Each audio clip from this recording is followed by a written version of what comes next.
So, welcome into the hot shop. Hopefully my mic is loud enough for you to hear me. It's going to be a really loud day because we have a huge project going on. Just to point out exactly what we're making, luckily we have this amazing painting in the back of exactly what we're working on. So this is a giant martini glass. It has, oh, is it too loud for you guys in the hot shop? Just let me know. But it's a giant martini glass. We're making a glass olive that's going to go inside of it and everything. It's going to be made in multiple parts, and then some of those parts will be attached together when it's cold, just because it's so massive. Just feel free to ask me if you have any questions. I'm probably going to have to reintroduce this as more people come in, but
so since some new people have joined here and there, I just want to reintroduce what we have going on. Also, just let me know if my mic is ever too loud. It's actually like the loudest it's ever been, in my opinion. Okay, good. It is going to be a loud day in the hot shop, so it's good that you can hear me. I do also have closed captioning on the screen if my voice is ever overtaken by these torches that they use on the hot shop floor. But we are making a giant martini glass, which you can actually see in the back of the hot shop on that large paper that's hanging up. That's exactly what we're working on. And everything you see on that paper is going to be made out of glass. So we're going to make this large stem. We're going to make this little decorative piece that's going to be at the top of the stem. And this is actually a cardboard cutout of what we're making, or a cardboard model, just to give you guys a size reference. And we're making the olive over on the right bench. And we'll probably make a couple of olives just to make sure that we have the perfect one. And this is a pretty big project, which is why you see so many people on the floor today. We don't usually work with this much glass, but this actually is a commission project, so it has a destination, and a person wanted it to be this large centerpiece.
So I just want to mention to the crowd who is in here with me originally, we've just had a group of kids from a local middle school come in, and we're going to give them a presentation that's unrelated to what you're seeing in the hot shop. So don't be confused when you hear a different voice on the microphone. You can pay attention to what they're saying, but it's specified to some things that they were learning. And I will hop back on the mic after that short presentation. And in the meantime, just feel free to ask me any questions that you might have.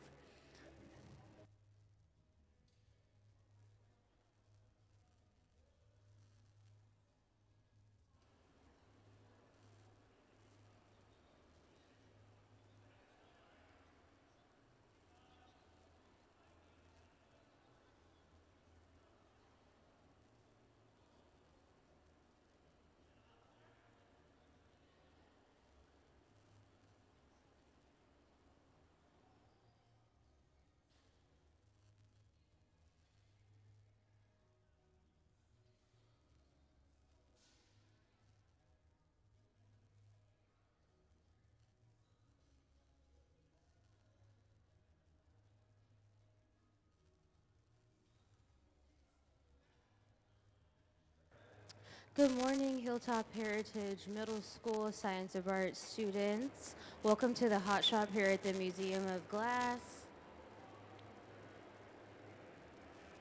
In just a moment, I'll go over your Science of Art PowerPoint. We'll go over the sciences that you guys covered during your experiments, and then we'll get into what they're doing here on the hot shop floor, what they're making, and the step-by-step process. I can also come around and answer any of your questions in just a moment or throughout the duration of your visit here in the hot shop. Just raise your hand. Can we please see the Science of Art PowerPoint?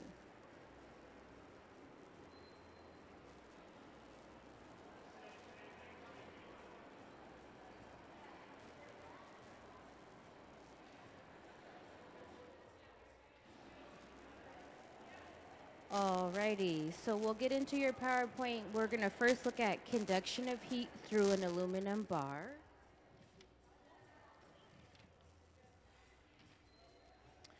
Conduction is the transfer of heat through a material by direct contact. The water on the left side is like the hands at the end of the pipe. The bar in the middle of the styrofoam cups are like the space between the hands and the hot glass. And then we'll go to the next slide.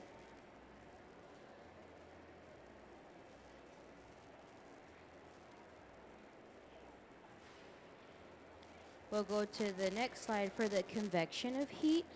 Using honey as our fluid, as we did in our in-class experiment, convection is heat transferred by the movement of a heated fluid. The viscosity of glass changes when it's heated or cooled, similar to how the honey moves differently when it was heated in your in-class lesson. And then our last slide is radiation. So radiation is the emission or transmission of energy in the form of waves or particles through space or material medium. So within the hot shop, we use different shields and paddles to block ourselves from the radiating heat. I will come around and ask you guys some questions, and if you answer the questions correctly in reference to your sciences, then you'll get prizes. Be sure to pay attention to what Ms. McKenzie is talking about. Also, she will ask you questions for prizes as well. Thank you so much, Hilltop Heritage Middle School.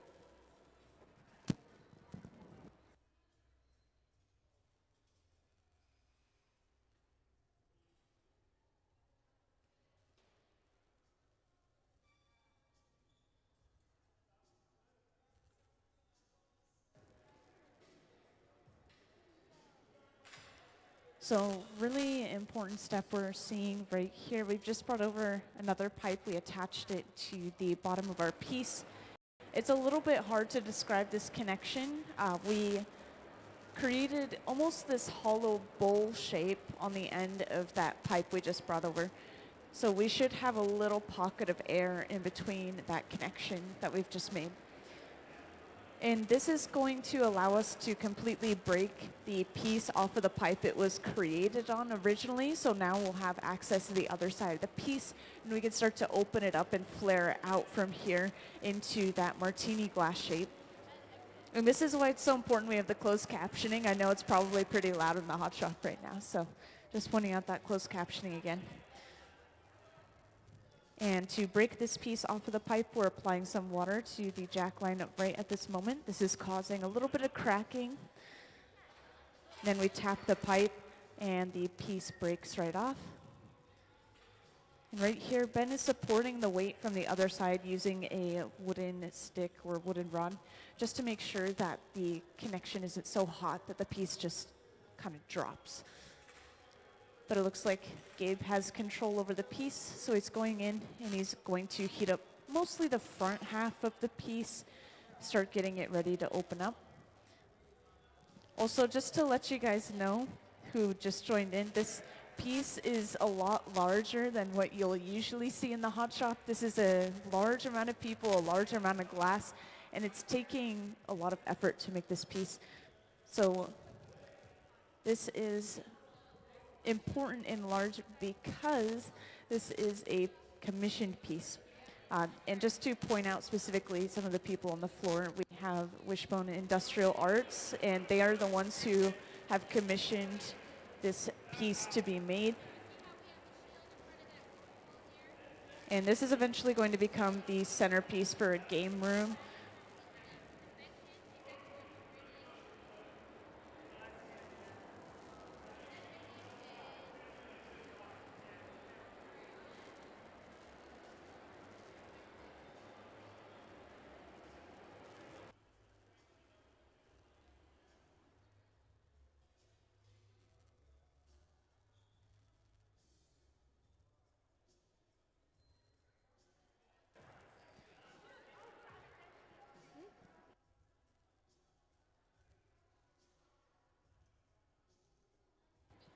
And just to let the entire audience know, this applies to literally everyone. If anyone ever has any questions, feel free to just raise your hand and let me know. It could be questions about what we're working on, the people on the floor. It could be questions about the museum or just glass in general.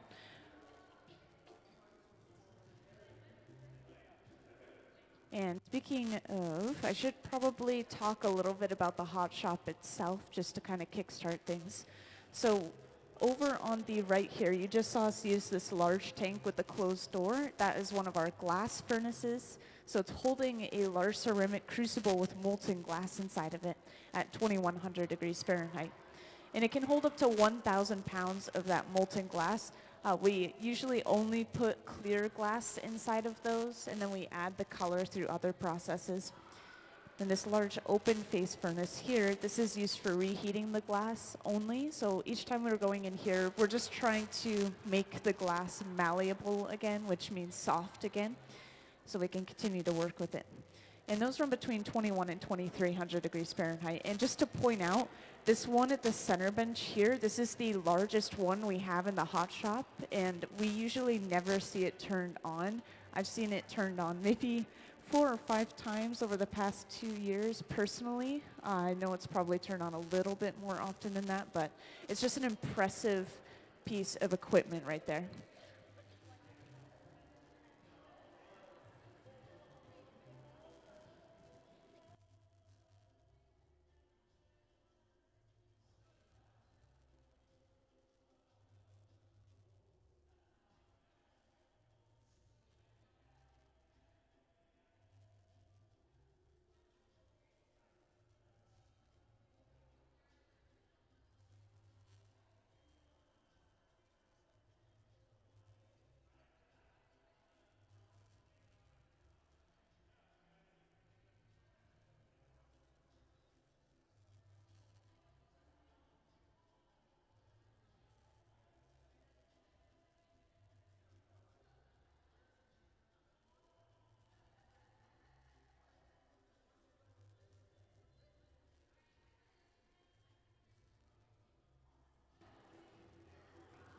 So what we're seeing right here is one of the longer parts of the process. It's not going to take forever, but we're heating up just the front half of the piece for the most part. And whenever we're going fully inside, we are heating up the entire thing just to make sure it doesn't drop below about 1,000 degrees Fahrenheit.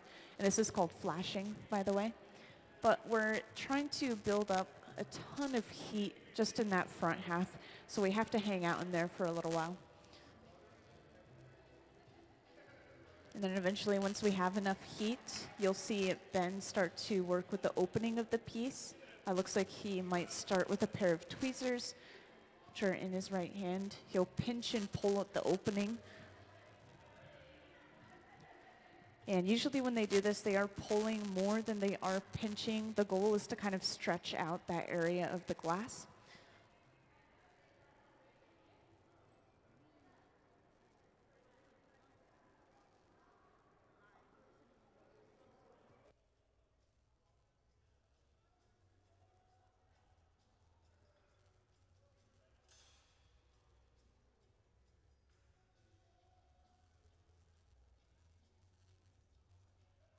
And it looks like he had enough heat. He was able to go in with these shears, and this is the next step. He's just cutting all of that excess glass off that he pinched out right around the opening.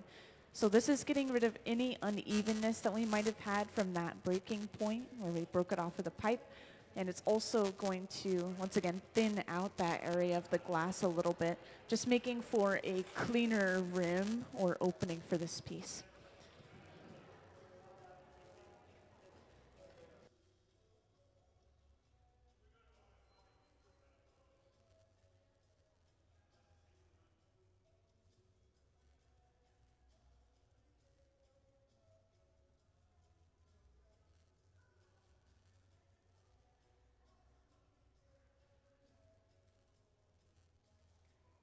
Yeah, so interestingly enough, I mean, you can basically make any color of glass you can imagine. It's all different metals and minerals that are mixed into the raw, clear glass mixture to create those colors. An example is a couple of different types of metals. So cobalt creates blue, and then tin and antimony, those apparently make an opaque white. So that might be a base for a lot of colors, for example.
So just to point out, this piece at the center bench is super exciting. Of course, this is the martini glass itself.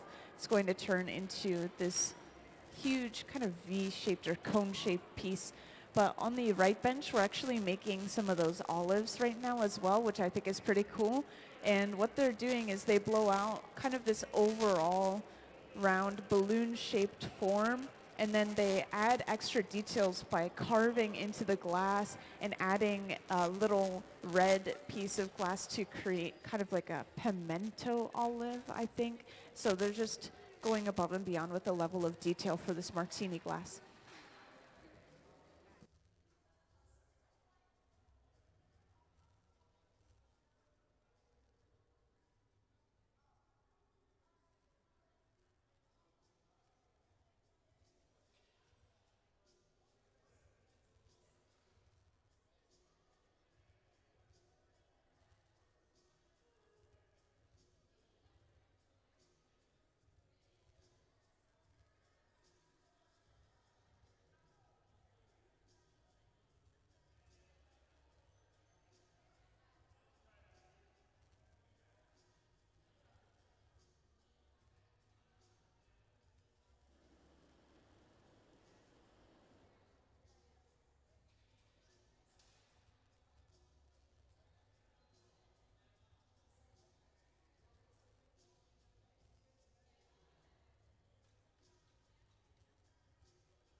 So we're now slowly starting to open this martini glass up. We're going inside with a pair of jacks, which are those two metal blades in Ben's hand.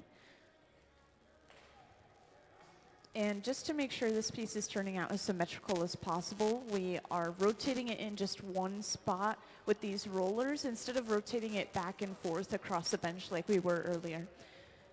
And for those who just joined in, I think there's just a few new people. I just want to point out this large paper that we have in the back. That's exactly what we're making right now. It's basically going to be to scale as well. Then over on that right bench, that's where we're making the olive for the martini glass. So if you want to see some smaller detail work, then that's where you could go check that out. You guys are allowed to walk up and around the entirety of the hot shop, and it might be a better vantage point for some people. It's also a little bit warmer if anyone gets chilly.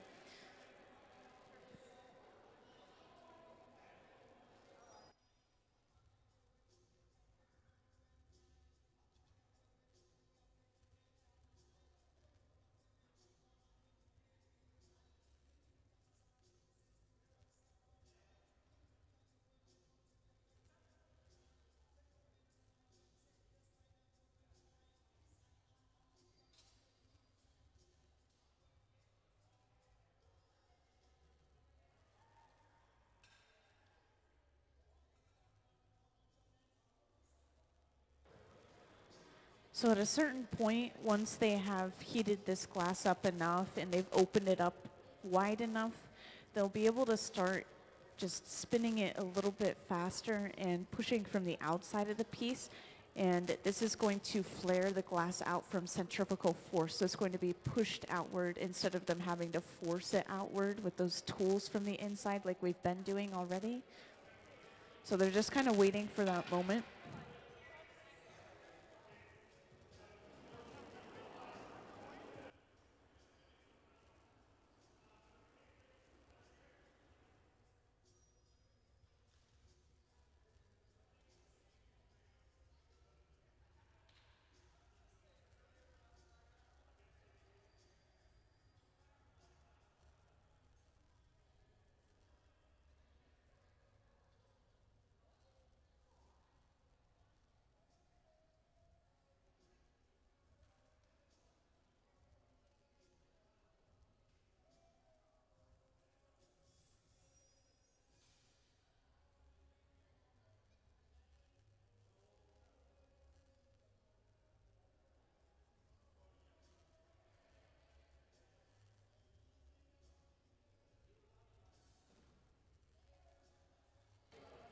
So over on that right bench, we have actually been working on one half of the olive. We're going to drill a hole into the end of this olive. And this is going to allow us to just make sure we're not creating a vacuum inside of this piece of glass. So it'll appear as if it's solid, but really it's just going to have this teeny tiny little hole in the end of it. At the center bench, we're getting really close to the point where we can start to just flare this out by spinning it.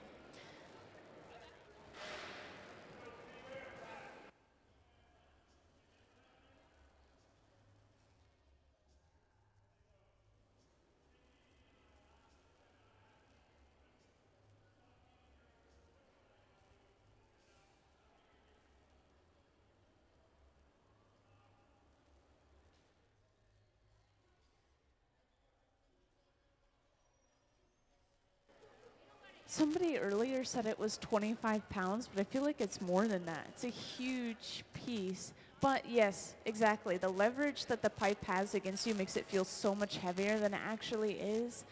I've been told makes the piece feel about 5 times heavier.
So I didn't have a really big chance earlier to explain this setup right here, but this is just a large wooden board that we've laid out.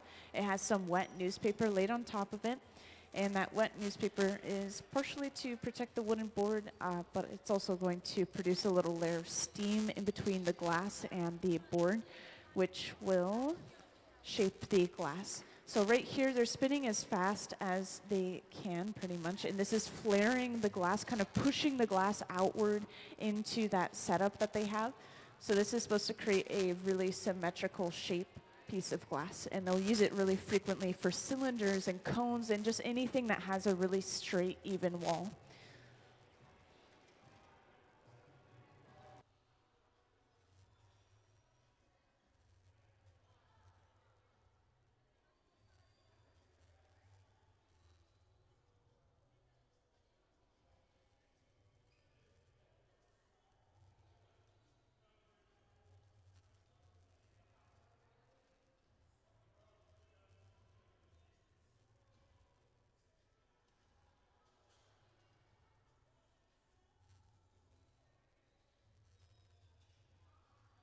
And now you can see why it was so important that we used our largest furnace to heat up this piece of glass and work with this piece of glass. Just because the diameter or the width of this piece is so large.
So I know a couple of new people have joined in, so I just want to point out that, once again, we are creating this large martini glass, and this is a huge piece.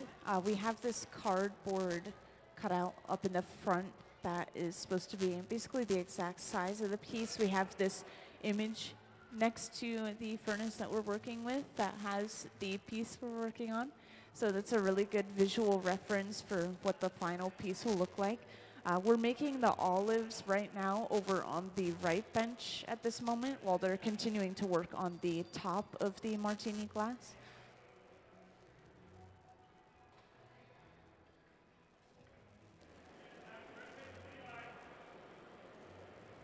And I do want to point out, I have closed captioning on this screen. I know it can be pretty loud in the hot shop, so the closed captioning should help out.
So they've just brought over one of the olives, and they're just going to make sure that the scale is still correct. They're going to see how that olive would look inside of the glass. So they're doing a little size check right now.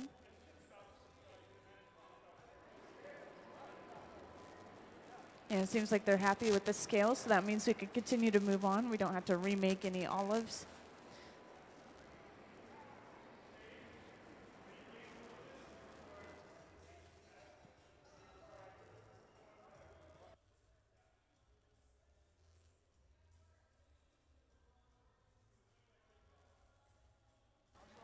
And I just want to point out once again that this is going to be the centerpiece for a game room, which I think sounds pretty cool. This piece is going to be mostly clear, of course, so it's going to reflect a lot of the light around it, which was a huge purpose in having that centerpiece. And this was a commission project, so all these people that are working on the floor here have been tasked with making this piece by some of the people that are with us in the front here, actually. These are people who are part of Wishbone Industrial Arts, and they are the ones that commissioned these guys to make this piece.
So at this point, they're actually getting ready to break this piece off and put it away, it looks like. So whenever we are getting ready to break it off, you'll see us torching this area where the glass is connected to the pipe. And we'd usually do this until we see a little bit of movement in that connection. And we're also just keeping the entire piece warm overall. Most importantly, we want everything to stay around 1,000 degrees Fahrenheit or warmer. Also, I do have closed captioning on the screen I want to point out since they're using these torches so heavily. But yeah, we're just finishing this piece off. We just did a size check before a lot of you guys came in, and they are happy with the size of this piece. And this large poster that you're seeing on the back wall near the furnaces, this is exactly what we're working on right now. This is a large-scale martini glass. We're even making an olive to go inside of it, and it's going to be the centerpiece for a game room. So a really interesting large project that we have going on today.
Yeah, they're going to seemingly disappear around the corner. They are actually going to be breaking this piece off around the corner. The reason that they're doing this is they want to break it off just before putting it in the annealer. And it looks like we're using the annealer around the corner this time. So we have one that's kind of hidden. But just to point out what we're using, it's basically the same thing as these large black boxes that are on our far walls. These are annealers, and they sit at around 925 degrees Fahrenheit. And they will slowly cool that glass from that point for about 12 hours. But for this piece, I would assume a little bit longer just to be safe since it's so large. But yeah, that piece was finished. And when they come back, let's give them a round of applause because they finished that piece.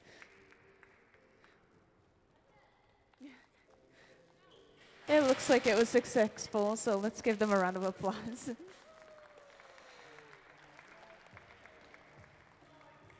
Now this project isn't finished quite yet. That was the top of the martini glass. They started with the largest thing first.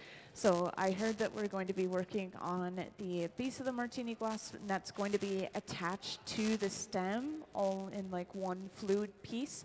And then we also have the olives and the stick for the olives that we've been making. And if anyone has any questions, please feel free to ask away just by raising your hand. Also, just to point out, I'm going to hand the mic off to someone briefly. This is for the kids who have joined us. They're from a local middle school. So you're welcome to pay attention to this presentation, but no worries.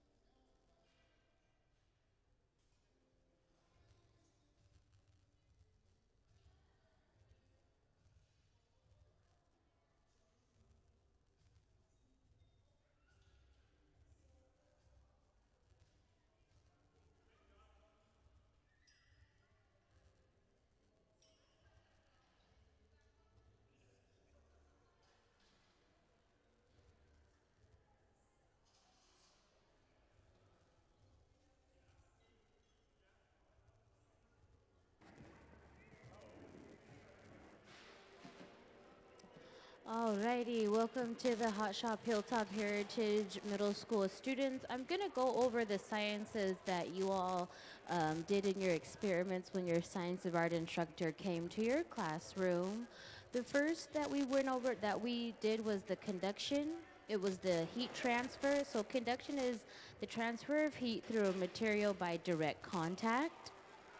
And so in the hot shop, you'll see we'll have heat transfer when we cool the pipes down or when we heat the pipes up.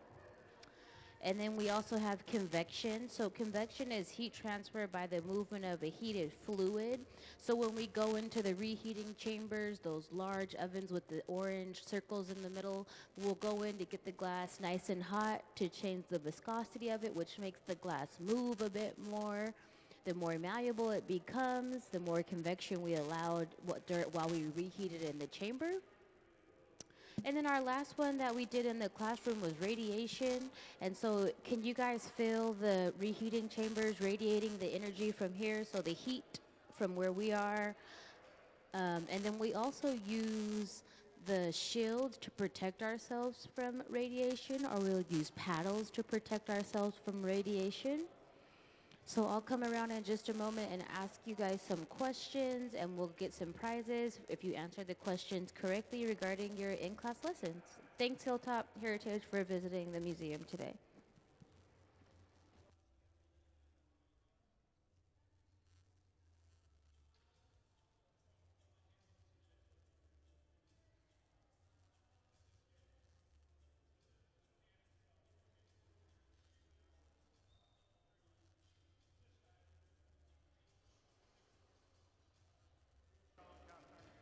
So of course, after finishing such a large piece of glass, the glass blowers just take a little break. They're getting some water, just breathing a little bit before they make the next piece. But in the meantime, if you have any questions, feel free to let me know. Also, I think you guys joined a little bit later, so I do want to share once again that this is going to be the centerpiece for a game room. Did I already tell you guys that? Yeah, I did? Okay, cool. And then these guys up in the front that are sitting down, they're actually the ones who commissioned these glass blowers to make this piece. They are Wishbone Industrial Arts, these guys. So just to talk about who we have here. Wishbone Industrial Arts.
So we are still working on some of the different components over on this right bench.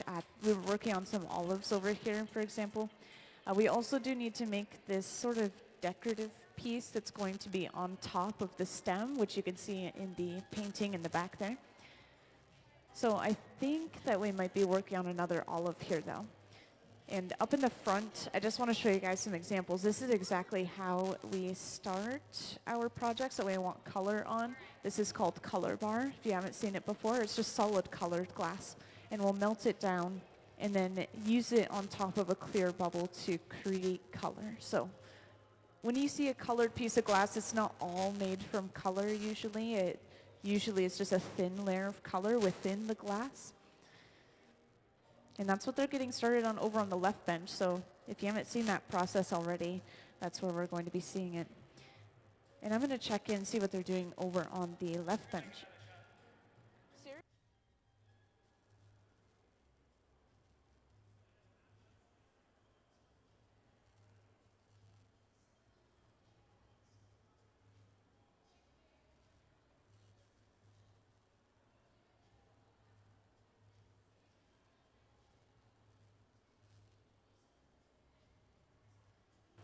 So I was just checking in, and apparently we're starting on another one of the martini cups, like the part that goes on top of the martini glass, which is insane. But they're just saying that they want to make sure they have a backup.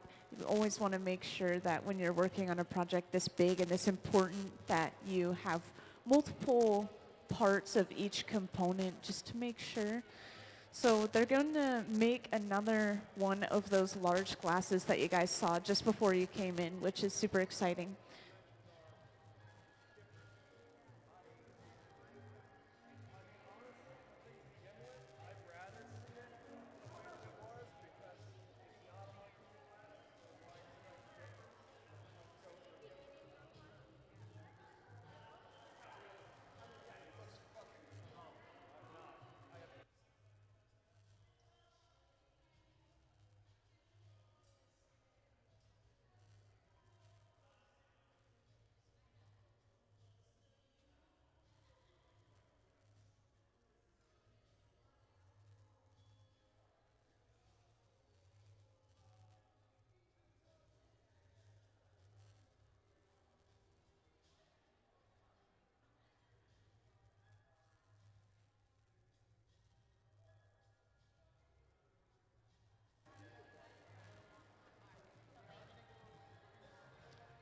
And just to point out to the entire audience, I know that you guys will probably have a lot of questions, but I just want to mention if you do have questions, feel free to just raise your hand and let me know.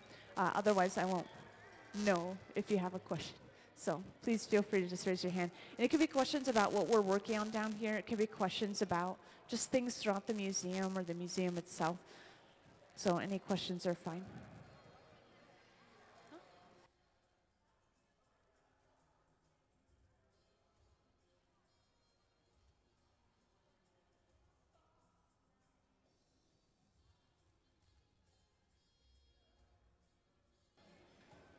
How long would you say these projects probably take?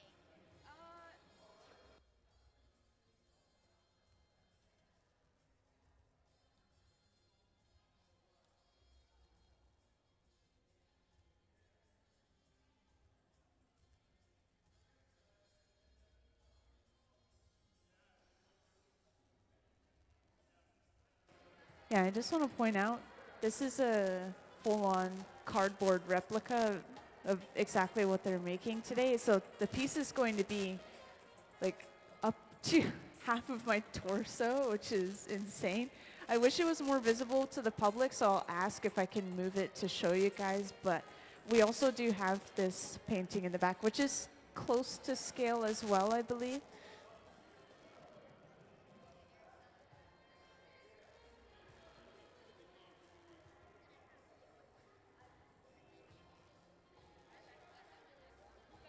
I'm going to focus in over on the right bench for now, see what they're working on over here. So it looks like they are actually working on the sort of centers for these olives. So these are specifically going to be kind of like a pimento olive where they're stuffed with something else. And so they're making these little red discs very similar to this, maybe a little bit flatter. And that's going to be just inserted or pushed into the end of just a green balloon-shaped olive.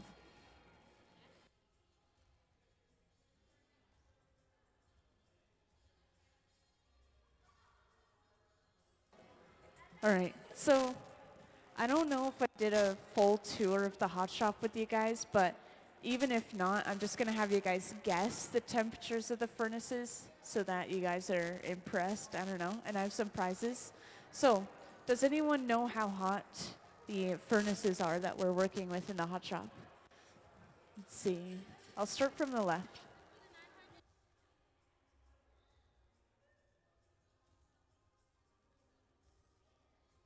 Hotter than 1,000 Fahrenheit. Lower than 5,000 Fahrenheit. Lower than 4,000 Fahrenheit. Lower than 3,000, surprisingly.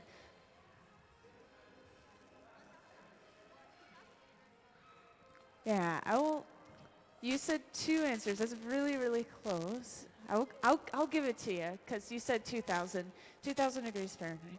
So 2,100 to 2,300 degrees Fahrenheit, that's kind of the temperatures of the furnaces that we're working with in the hot shop. It ranges in between those two numbers.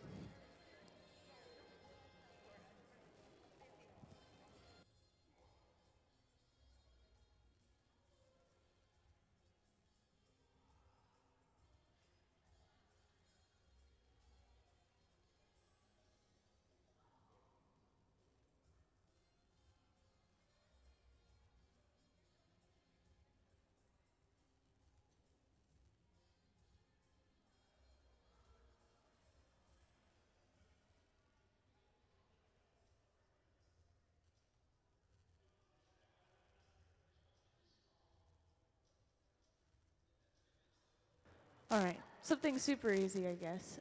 Oh, give me a sec. So these pieces were actually made on Wednesday by completely different artists. It was actually a collaborative piece between two artists. I'm trying to remember their names. John, and then his last name starts with a K. And then, I wonder if I have this written down somewhere. It was a really cool day. They made some pretty big pieces. And these aren't even the final results. The final result is then cut and polished in different ways to kind of play with the light. And I know that you guys can actually pull up the live stream from Wednesday if you guys are really curious. Oh, I don't have the paper where I took notes on Wednesday for some reason. I'm sorry, guys. Yeah, it was just, they came in together and they were working on these collaborative pieces. One of them was making these really interesting patterned pieces of glass, which you can actually see on the inside of the piece in the disc. And then the other person, John, he was creating the entire sort of blown piece overall. So that was how they were collaborating.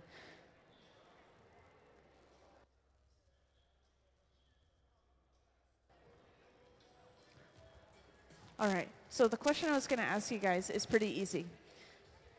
Now, what is the museum's hot shop and the glass have in common?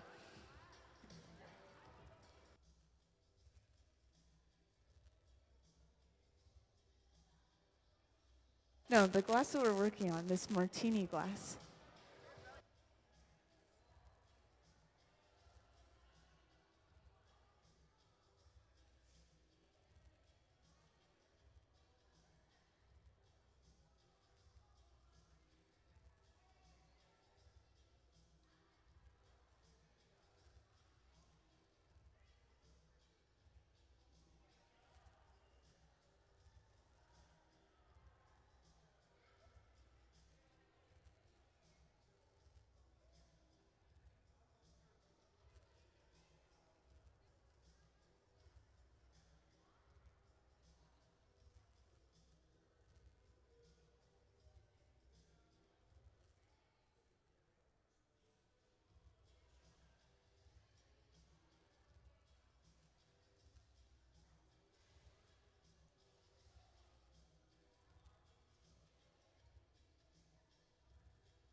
So I know some new people joined in, so I just want to show you guys what we're working on. I was talking to the kids who were in here earlier, but we're making this large martini glass right here. And this is a commissioned piece. So the people that you'll see up in the front throughout the day, they were the ones that commissioned this piece. They're part of Wishbone Industrial Arts. And this is going to be the centerpiece for a game room, apparently. So they're going into a pretty good level of detail. They're making those olives over on the right bench, which they're inserting little red discs into the end of them and everything. And then they're making this giant martini glass out of clear glass. And that's what we're starting right now, is the drinking portion of the martini glass. We did make one of them earlier, but we want to make sure to have two of them just as like a backup, just in case. So we're going to see them do it again. And then eventually, later in the day, we'll see them work on the stem and the foot of the martini glass as well. So, huge product. This piece is pretty heavy. Usually you don't see us work with this much glass in the hot shop. And on top of that, this furnace that we have lit up at the center bench, we never have that one on. I've only ever seen it on like a handful of times. since I started 2 years ago.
So over on that left bench, we're just working on building up enough mass for this piece. This is all going to be made from clear glass. So what we're doing is we are gathering a layer of clear over top of what we already have. We're sitting down and blocking the glass, which is using that wooden spoon-shaped tool to kind of smooth that glass out and evenly distribute the heat. And then we blow it up just a little bit more, like Sarah just did a moment ago. Then we kind of sit, let it cool, and then go for another gather. And that process repeats as many times as we need it to be able to have enough glass for this piece. And it grows pretty exponentially with each gather. And we do kind of measure in gathers in the hot shop. So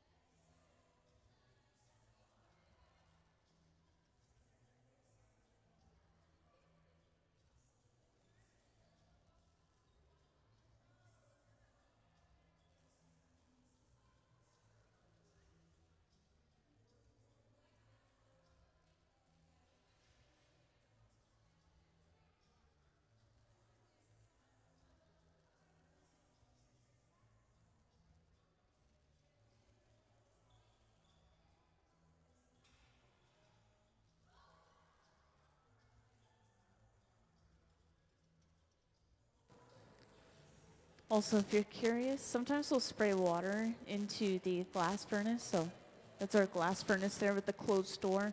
And it holds a pool of molten glass inside of a ceramic crucible. And sometimes we'll get air bubbles in that glass that rise to the top, and we can gather them up in our piece on accident. So we spray water in to break those air bubbles that have risen to the surface.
Now, while they are working on the main part of the piece itself over on the left bench, that's going to be blown out.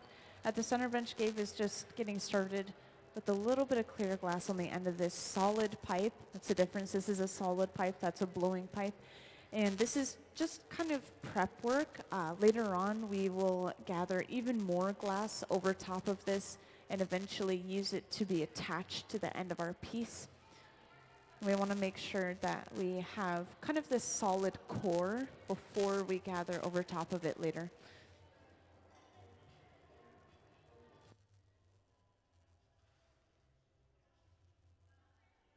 And over on that right bench, they've completed the color overlay or color drop, where they add a little bit of color on top of a clear bubble, and they kind of push and roll it back until it completely covers up that clear.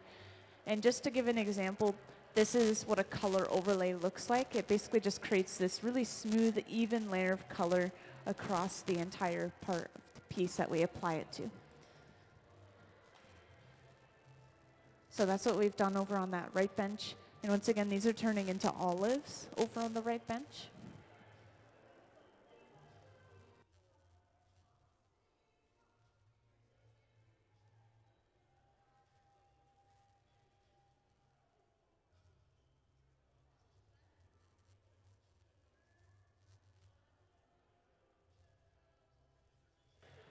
And for those who have just joined in, we are working on this large martini glass right here. You can kind of see in the back of the hot shop. So that's basically just a perfect reference. I'm so glad we have that painting to show off. This is also supposed to be a life-size replica right here made out of cardboard. So the piece is going to turn out up to this height, which is insane. Now, something I will mention that's going to help the glass blowers out is they're not assembling all of these pieces together at once. Instead, they're making the top section individually, the drinking portion, and then they'll make the stem with the foot as one piece later on in the day. And then we're also, of course, making the olives individually over on the right bench right now. So all these individual pieces coming together. And this is a commissioned piece. The people, which they're actually not here at this moment, but there's some people that have come in today. They're part of Wishbone Industrial Arts. They've commissioned these glass artists to make this piece.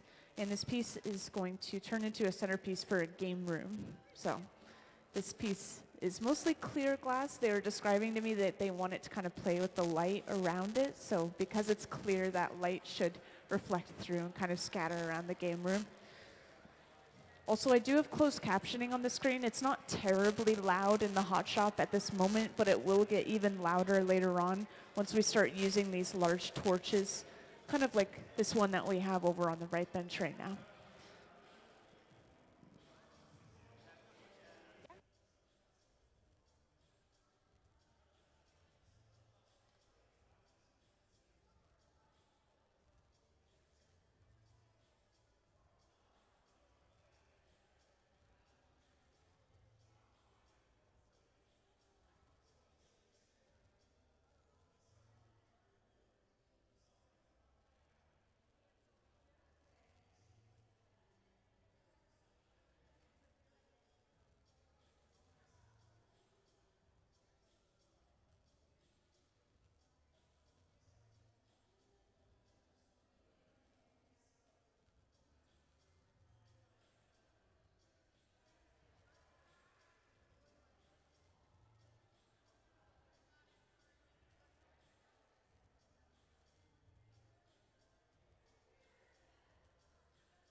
So they're continuing to gather layer after layer of that clear glass.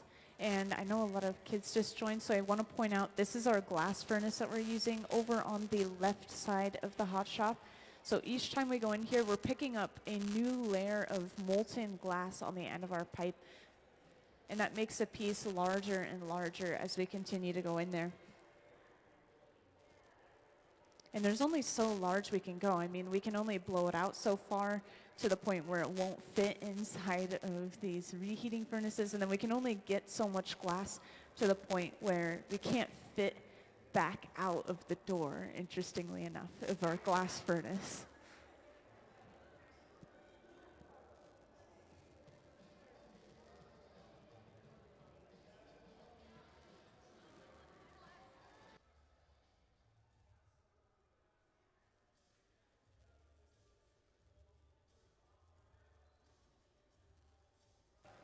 And each time we get a layer of clear, we start using the block, which is this wooden spoon-shaped tool. We're rolling it inside of here to smooth and round out the shape.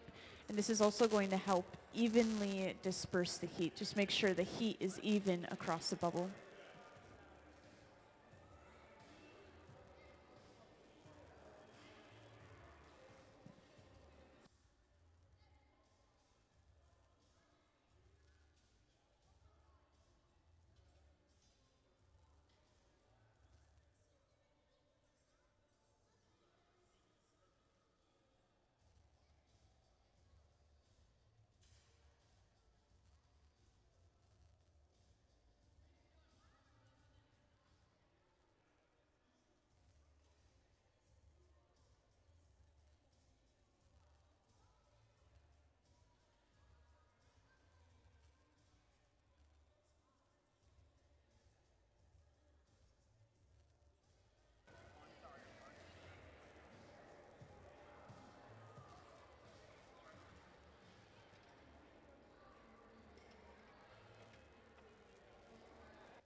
And at a certain point, this bubble of glass that we're working with at the center bench is going to get a little bit too heavy to handle when we gather our next layer of clear.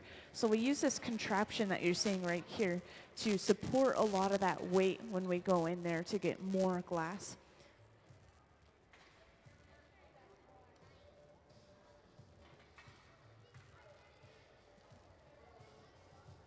And I know some new people have joined here and there, so I just want to point out one more time that this large paper that you're seeing laid out near the furnaces back there, that's exactly what we're working on right now. It's this large martini glass with glass olive and a glass stem and glass everything made in the hot shop today. And this is definitely going to be an all-day project. We're just getting started on our second bowl for this martini glass, and the bowl being the drinking portion of the glass. And we just want to make sure that we have two, just in case something happens to either of them, then we have a backup. That's really, then we'll work on the stem and the foot of the glass a little bit later in the day.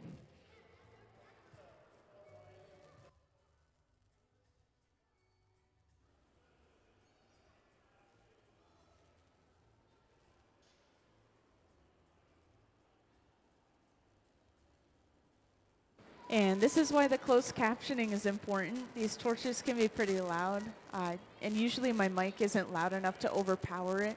So those closed captioning should help out throughout the day.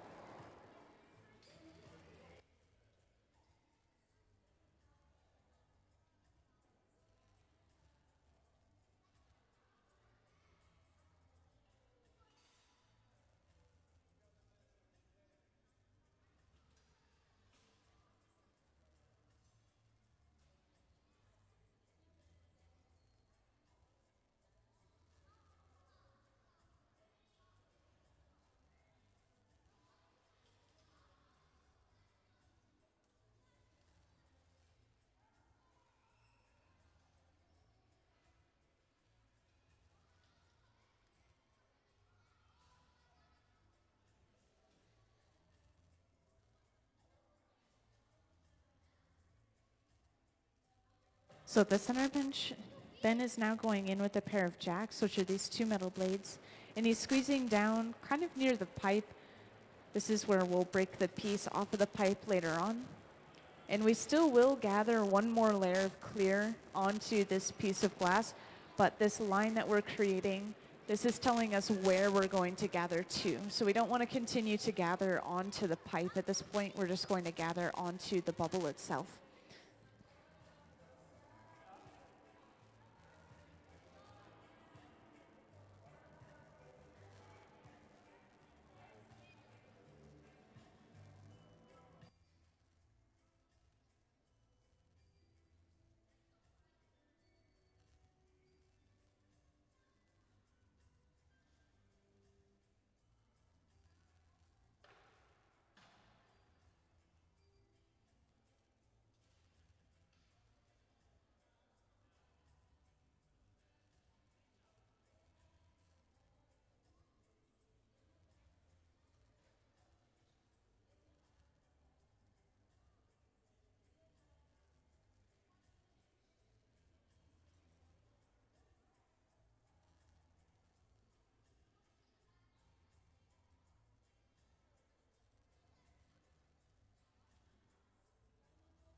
So at the center bench, we're now rolling this glass bubble on this large metal table. This is called the marver.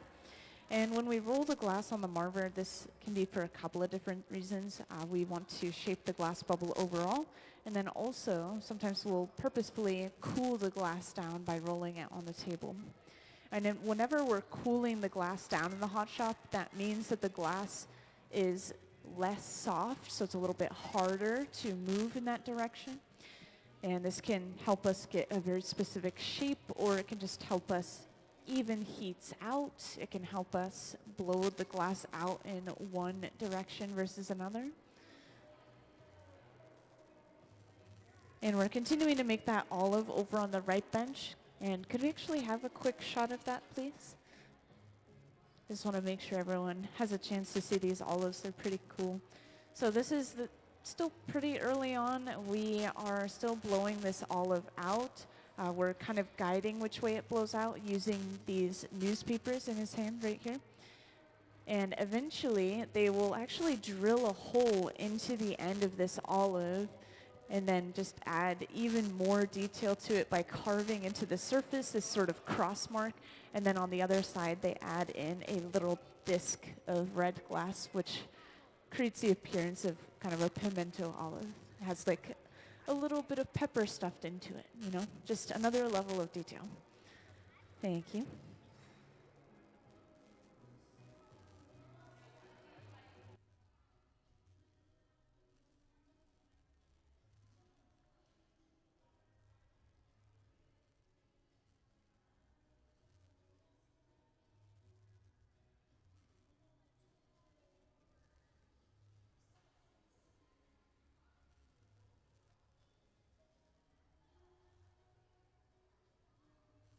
Yeah, I see a lot of you guys talking about the torch over there. So yes, you're right. This is super, super hot. It's hotter than anything else in here, really. That small focused flame, it can get up to around 5,000 degrees Fahrenheit, I've been told.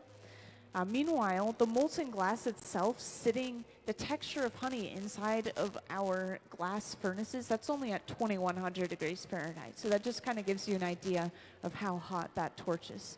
And right now, we are adding in that detail. We're carving into the surface of the glass a little bit.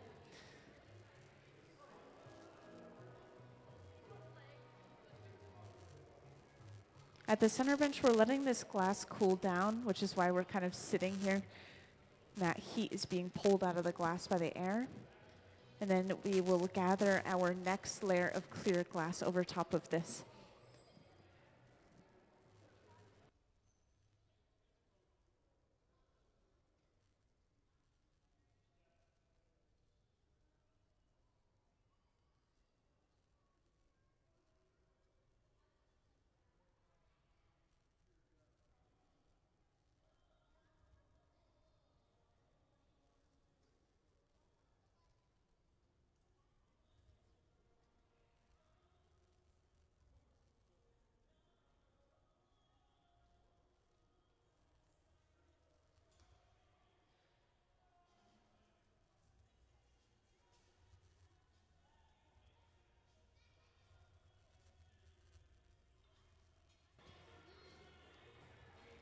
So I just drilled that hole into the end of the glass over on the right bench. We just used a tungsten drill bit literally in the end of a drill, heated it up until it was glowing red hot, and then pushed it into the bottom of the piece.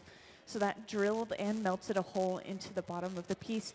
And the only reason we do this is to make sure that we're not creating a vacuum inside of our glass piece. And for those who don't know what that is, it's basically when you completely seal a piece of glass off, and that can cause something called a vacuum.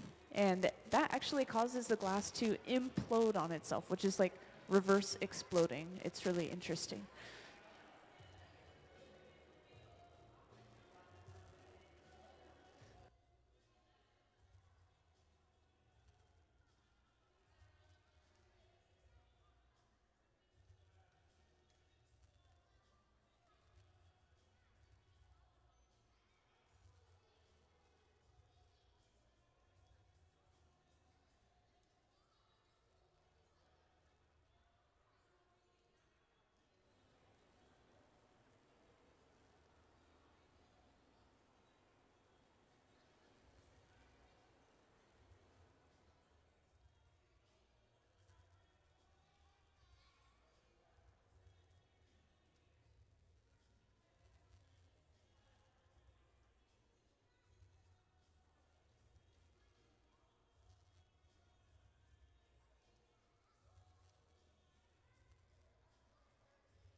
Now, over on the right bench, we've just connected another pipe to the very end of this olive, just over that hole we drilled into the bottom. And once that connection is secure, they'll go ahead and break this piece completely off of the pipe they created it on.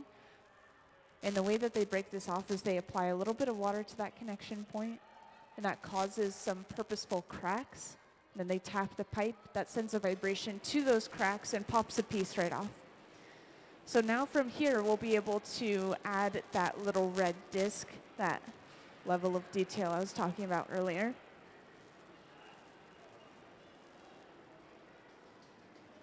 At the center bench, they're still letting this glass cool down. They are actually applying heat to where the glass is connected to the pipe. This might sound counterintuitive if they're trying to let it cool down, but what they're doing is they're trying to let the internal temperature of this glass drop, and the outside is actually cooling down too quickly because it's so thick. And on top of that, this area where the glass is connected to the pipe, the metal is pulling heat out of the glass, so it's cooling it a little bit too fast. So just trying to balance everything out.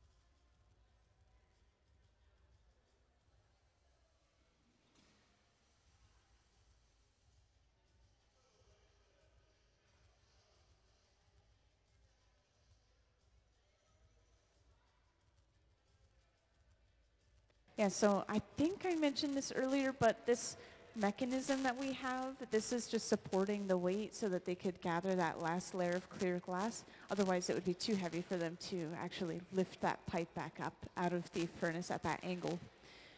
And now that we have that final gather, we're cooling the pipe down. Pipe cooler is just a trough of water that we set the pipe down into. And this piece of glass that we're working with may only be about 30 pounds, but I just want to point out the leverage of that glass being all the way on the end of the pipe makes it feel so much heavier than it actually is. And I think that they estimate it to be about 5 times as heavy as it actually is, or feels 5 times heavier, I should say.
So now that we've blocked this piece of glass, which once again is that process of rolling it through that sort of wooden spoon-shaped tool, we are blowing it out a little bit. At the same time, Ben is going in with 2 pairs of newspapers that have been folded up. And the newspapers might sound a little bit odd, but it's a really commonly used tool in the hot shop, and it's basically as close as we get to using our hands to shape the glass. And using the newspapers, we can control which area of the glass stays a little bit thicker, which we definitely want the bottom of this martini glass to stay a little bit thicker, because that's where we're going to be connecting it to other components of the piece.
Also, just to talk about this setup that we have here a little bit, this large wooden paddle that we're kind of hovering around with in front of the furnace, we're using it to shield the artist's hands and arms, and basically just entire front of his body from the heat that's coming out.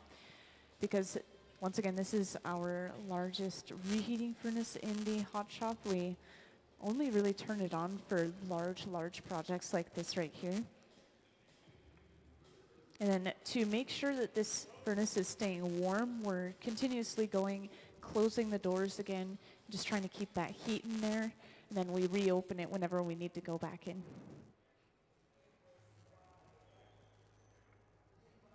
And just to orient you on this piece of glass a little bit, the bottom of the martini glass is the area that's furthest away from the pipe right now.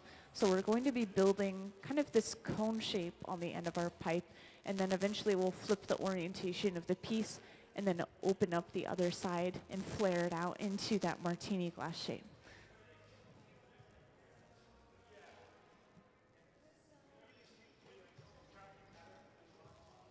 And this is really common for blown glass pieces, vases, cups, bowls, basically almost anything you can think of that's hollow or blown. We'll usually work on the bottom first and then flip the orientation, work on the top.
So just to point out, we finished one of those olives and they are breaking it off, getting ready to put it away over on that left bench at this moment. So they're applying a little bit of water to that connection in between the pipe and the olive itself. And then they tap the pipe and that piece pops right off. And this is going inside of the annealer on the left wall. If you haven't seen an annealer yet, it's basically just a large box that's heated up to about 925 degrees Fahrenheit. And it's going to hold all the pieces at that temperature until we're ready to cool everything down, which then we just press a button and it slowly cools down overnight. And that process is usually about 12 hours, so we should see those pieces again tomorrow. And then, of course, this large piece that we're working on at the center bench for the couple of people that just joined. This is going to turn into a large-scale martini glass, and this is just the drinking portion of the martini glass that we're working on right now. And just to point out what the final result should look like, we actually do have this large-scale drawing, or painting I should say, up on the wall in the back. So this is basically what you can expect to see today. We're making all of that out of glass, the olives, the glass, the stem is going to be made along with the foot later on in the day, I believe.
So next we're using the setup that we have in the front here. This is a large wooden board that we have wet newspaper laid on top of.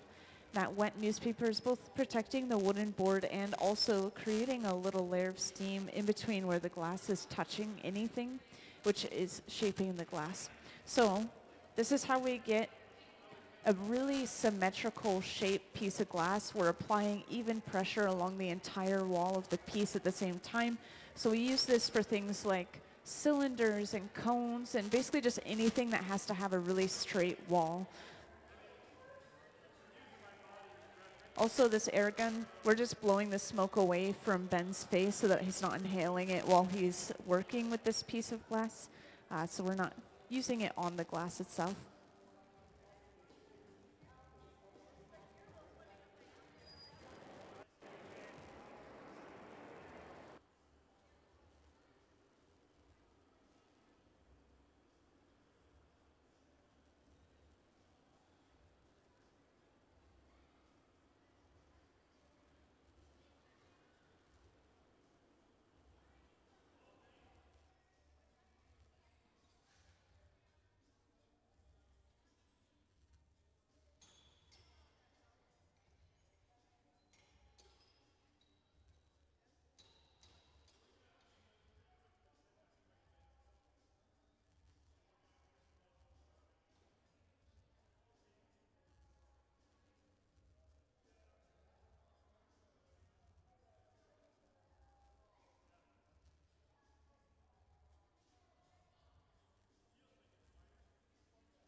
So for the audience who's been here, I just want to point out that we've had a middle school group join, and we do like a little presentation for them, just kind of connect some things they've learned in the classroom to what they're seeing in the hot shop.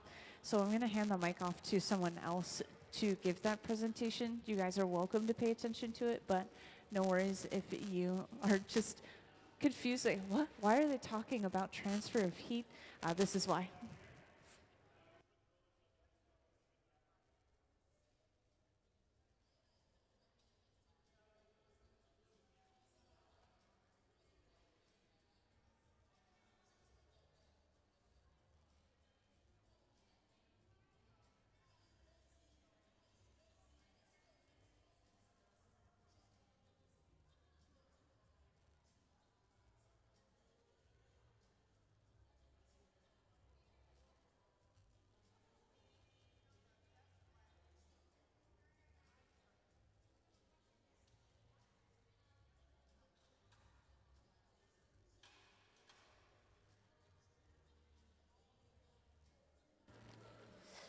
Alrighty, welcome Hilltop Heritage Middle School students. I'm gonna go over your science of art in-class lesson with you, and then Mackenzie and I will ask you guys different questions, and if you answer the questions correctly, then you'll win a prize. So, can we please see the science of art PowerPoint? I'll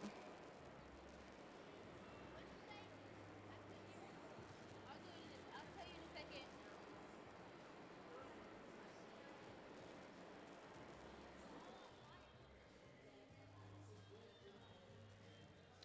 Alrighty, so from your in-class lessons, we're gonna go over conduction first. So conduction of heat through an aluminum bar. Conduction is the transfer of heat through a material by direct contact. The cold water on the left side is like the hands at the end of the pipe. The bar in the middle of the styrofoam cups are like the space between the hands and the hot glass. And then we have convection for our next slide. So we have convection of heat using honey as our fluid, as you guys did in class.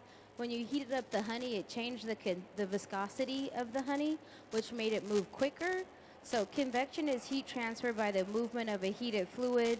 The viscosity of glass changes when it's heated or cooled, similar to how the honey moves differently when it's heated, when it was heated in your experiment. And then our last one is radiation. So radiation is the emission or transmission of energy in the form of waves, particles through space or material medium. So in the hot shop, if you can feel the reheating chambers from where we are, that is a form of radiation. And then we use the shields in front of the glory holes as well as paddles to protect ourselves from the radiating heat. Okay, thank you so much, Hilltop Heritage Middle School, for joining us today. And like I said, pay attention to what Ms. McKenzie's saying, and I'll come around and ask you guys some questions, and you'll win a prize. Thanks.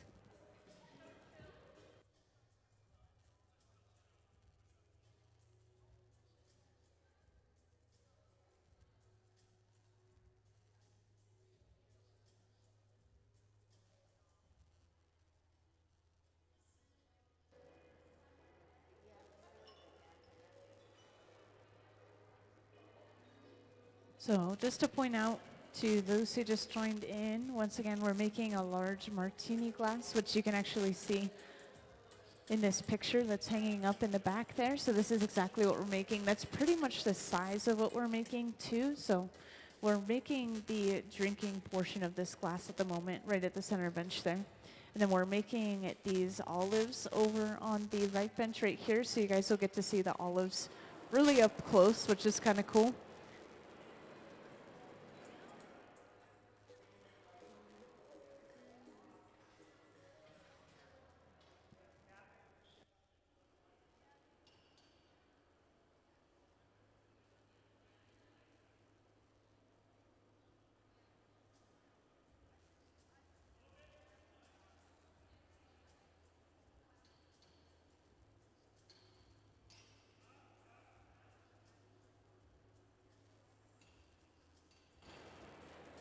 Also, just to point out, we're actually flattening the bottom of this piece at the center bench at the moment.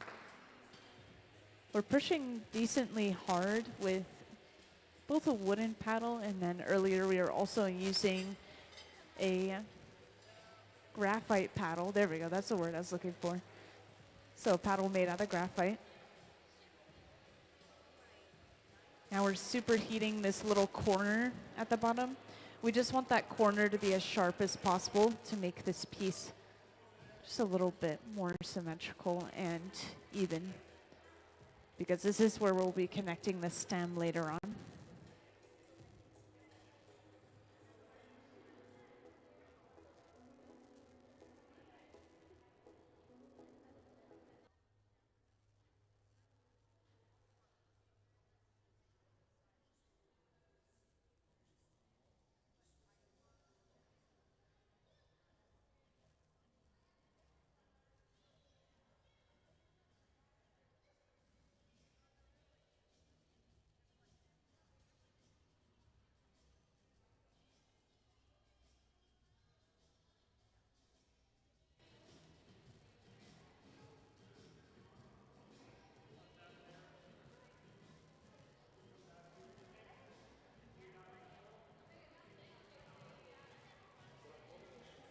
And just to point out before I continue explaining what they're doing, if anyone has any questions at any point, feel free to just raise your hand and let me know. And this applies to the entire audience, of course. It's just a little bit hard for me to keep track of who's filtering in and out, so I'm not sure what sections you may have missed at any point.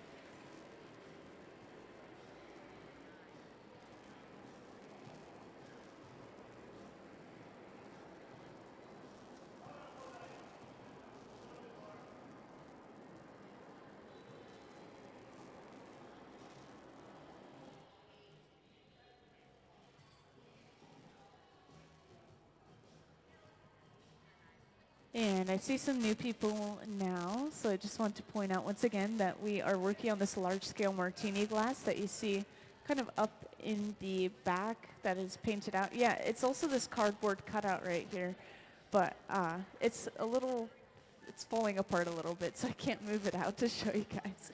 But it reaches up to like the middle of my torso. That's how large this piece is going to be. It's crazy. And they have so far just been working on the top half of the piece today. So they made one of these bowl sections for the martini, the drinking portion, earlier today, and they made it successfully. It's put away, it's cooling down slowly. But we wanted to make a second one, which we're working on right now, just to make sure that we have a backup. Whichever one turns out the best is, of course, the one we'll use, but it's good to have a backup. And then we're also continuously working on some olives over on the right bench, so that's what you'll see happening over there.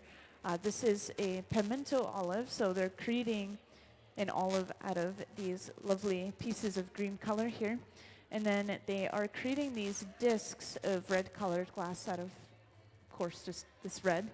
And then they kind of push the red glass into the end of the blown glass olive.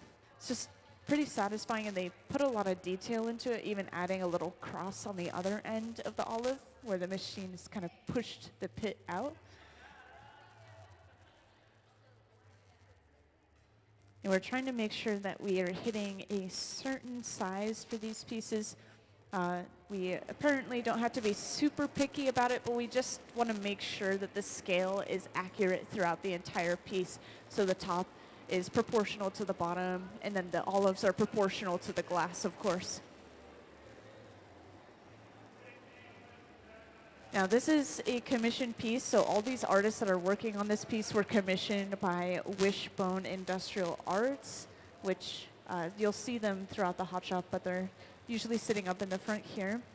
And this piece is eventually going to be the centerpiece for a game room. So because it's mostly clear glass, they're also kind of excited about how it might reflect the light around the room.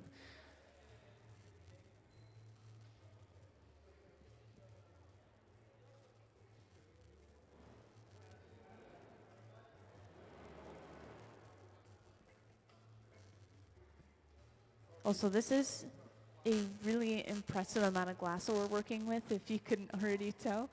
We had to turn on this furnace that we're using right at this moment, which I've only ever seen on maybe like 5-ish times over the past 2 years. because it's such a large tank. Just needs so much gas to keep it hot at this temperature, and we only use it whenever we need to make a piece that's too large to fit in our other ones. So this is going to be a really big piece of glass.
Yeah. In Tacoma, there's a middle school and a high school that have a hot shop. And the program that's associated with those hot shops is Hilltop Artists. It's a really cool program. Yeah, I was just telling some other people about it, but for the rest who didn't hear, it's a program where kids 12 and up can start blowing glass at the middle school and high school. It's literally those guys' middle school. It's pretty cool. And I started when I was 15. So I feel like you have to be able to work with glass a little bit to be able to talk about it. I think it's pretty important.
So now we're actually getting started on the toothpicks over on the right bench. They've made enough olives and enough backup olives that they're starting on the toothpicks.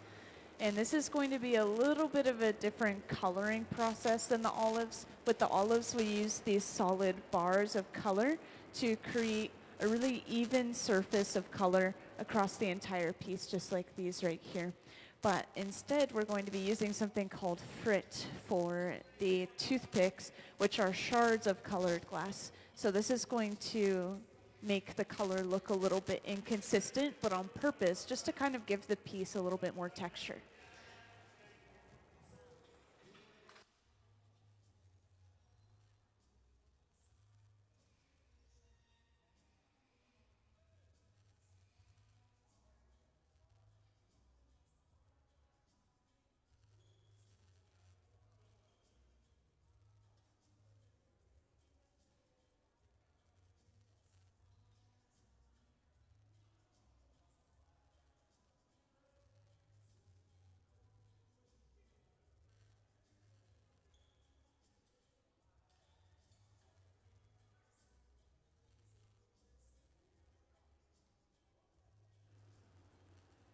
So really important step here, I was describing to a few of the audience members earlier, we work on the bottom of the piece first, and then we transfer it to another pipe and kind of flip the orientation because of that. And this allows us to work on the top half of the piece.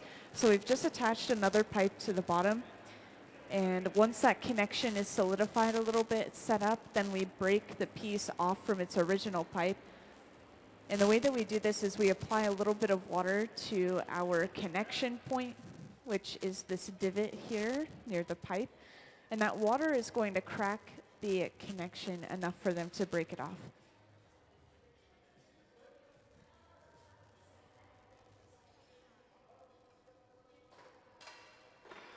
So just like that, we have broken our piece off of its first pipe.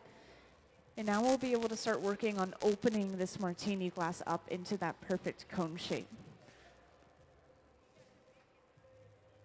Now this is going to be a little bit of a long process right here. We have to build up a bunch of heat just in the front half of the piece. So we're going to hang out in the furnace for a while.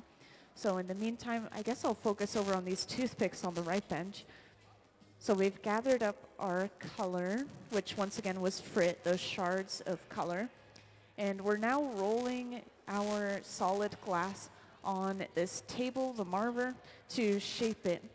Now this is a completely solid piece of glass. We're not going to be blowing it out. It's going to remain solid just to make sure that it's structurally sound.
So we'll probably gather one more layer of clear over top of that color for the toothpick, just mostly to protect the color. We usually don't want color directly on the surface of a piece of glass. But I will focus back on the center bench now. It seems like we're getting pretty close to having this fully heated up, enough for us to start working with it.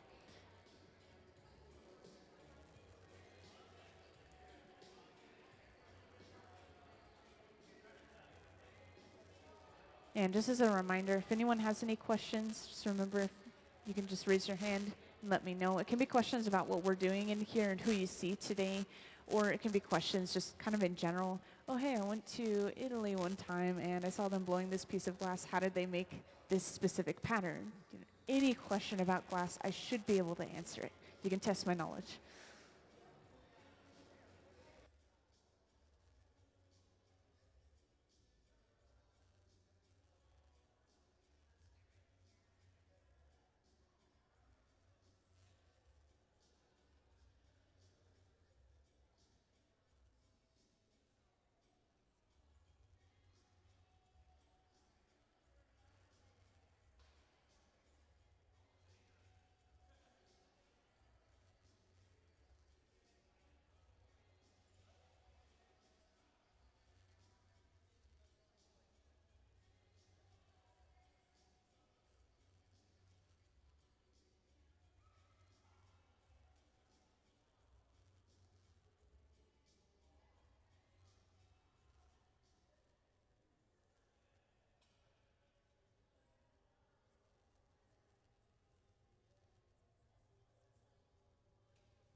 So after applying all that heat to the front half of the piece, we went in with a pair of tweezers. We were pulling more than we were pinching. We were trying to stretch that area of the glass out a little bit.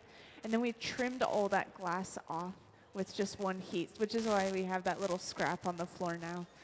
Yeah, sorry, I missed it, guys. But yeah, we trimmed that excess glass off. This is mostly to thin that area out, but also to make it more even, because when we break the piece off of the pipe, there's usually just a little bit of jaggedness.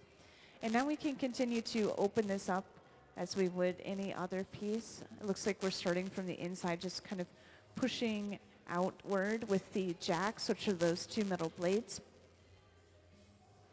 And with this toothpick, we've made a little bit of progress as well. We have gathered that layer of clear over top, so we've protected that color. And we're now going to start heating it up, trying to balance that heat so the entire thing is warm. And then we'll stretch it from that little nub that we have on the end as a handle. That's going to allow us to make something that's really thin and long without having to worry about it kind of flopping around like crazy.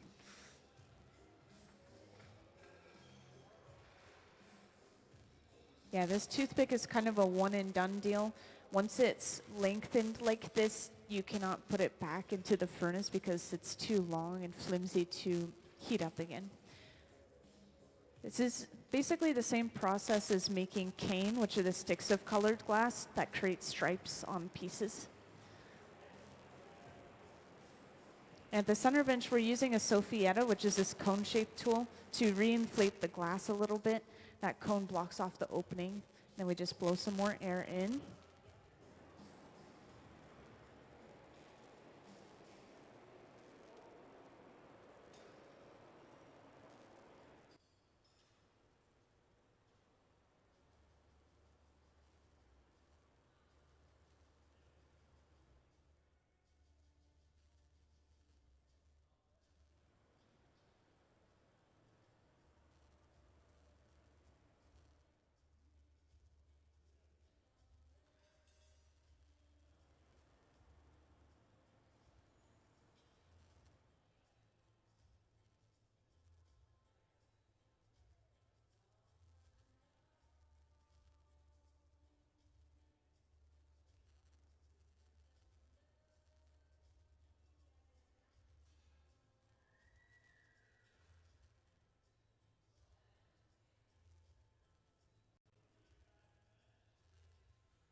So we're continuing to flare this piece open at the center bench. Once we get it wide enough, the heat will be enough to start flaring it open itself. So we won't have to push from the inside at a certain point. We'll be using centrifugal force instead, which is kind of the spinning or outward pulling force from spinning to push this glass outward. We also, if what we did earlier is the same as this time, we'll also use this setup again in the front where we have this large wooden board and we spin the glass pretty quickly on top of the wooden board to push it outward.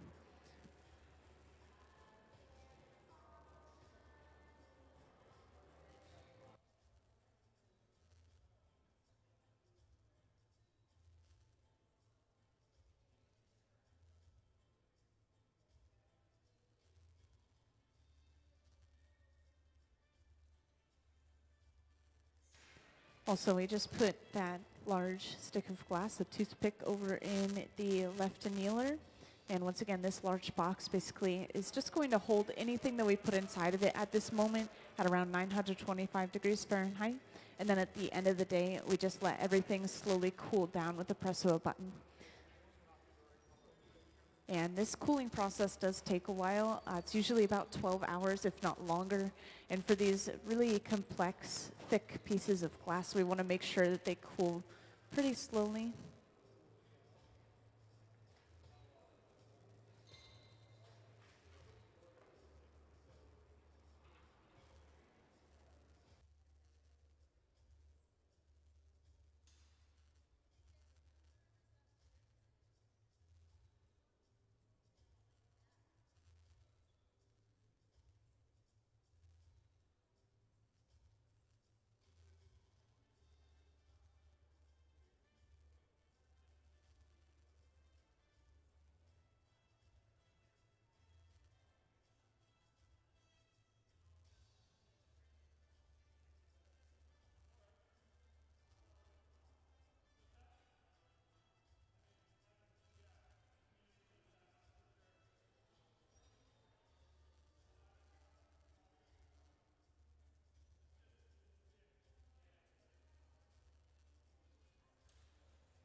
Also, just to point out, at some point we switched the rolling back and forth across the bench to instead rolling in one place on these rollers.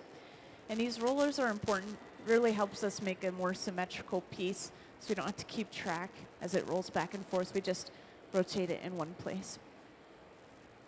And it looks like with our next couple of heats, we're going to start just kind of working with the heat and flaring it out by spinning it really quickly instead of forcefully pushing it out from the inside. It's wide enough to do that now. And we've also set this wooden board on a more elevated surface.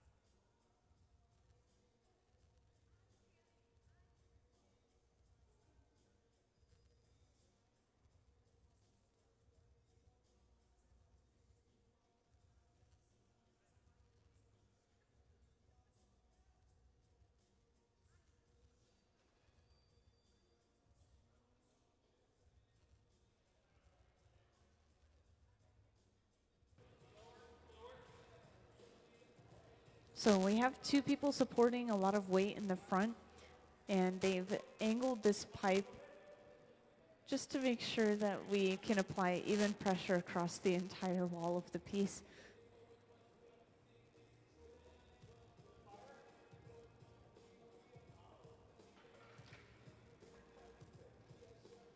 And they'll do this multiple times in a row, applying a little bit more heat and coming back. And this is just going to make the piece perfectly symmetrical with those straight walls. I think a couple of you guys, or a few of you guys, were here for the first one. So this is the same process we did earlier.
So they're deliberating right now, just making sure that this piece is the right height, the right width, and just an overall very symmetrical shape.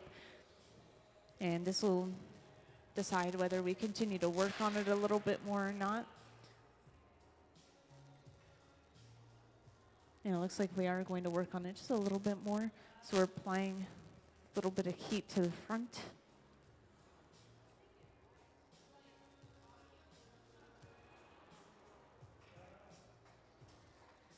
And it goes back on the rollers. And Ben is now going on the outside of the piece with the jacks. Once again, these two metal blades. And when we're doing this, we are mostly just using the force from the spinning to push the glass into the blades. We're not pushing down with those blades. Otherwise, we could crease the glass in on itself.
So at this point, we're getting ready to break this piece off of the pipe and put it away. And we'll probably put it in the same spot as we put the first one we made earlier today. So just to point out, we're going to kind of seemingly disappear around the corner with this piece of glass. And this is because they're putting it away in an annealer that's behind the hot shop. And this is probably just to make sure they have enough space. They have 2 annealers on today, this one on the left and then the one in the back. And then this one on the right is actually full from a previous person's work, so they cannot use that one today. But yeah, we're going to get ready to break this piece off by applying some water to that point we want to break. It's going to crack the glass. We'll tap the pipe, and that piece will break off.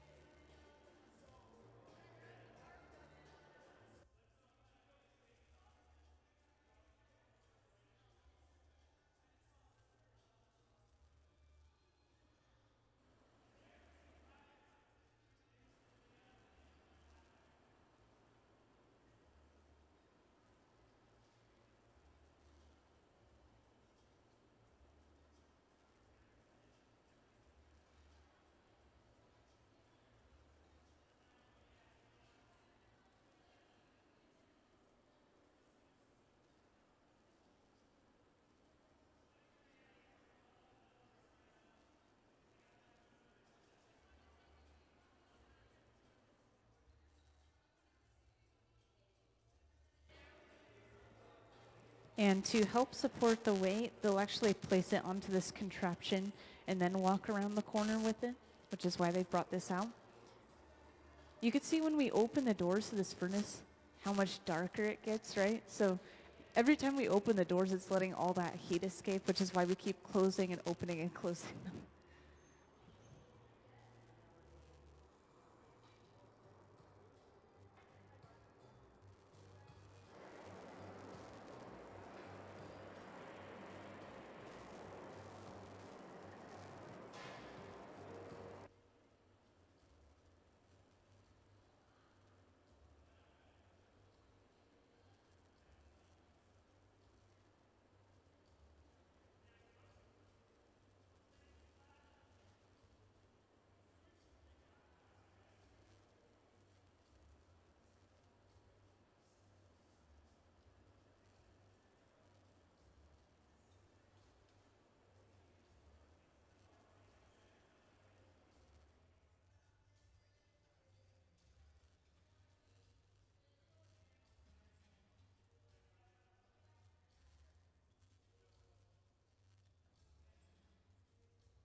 And of course, you can see somebody has gotten suited up in this full shiny suit and these big Kevlar gloves.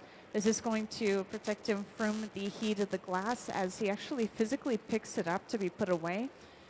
And so again, I believe this is going to happen around the corner. So we won't see that process, but that same process where they apply the water, tap the pipe, and he's going to be ready with those gloves to catch it when it comes off.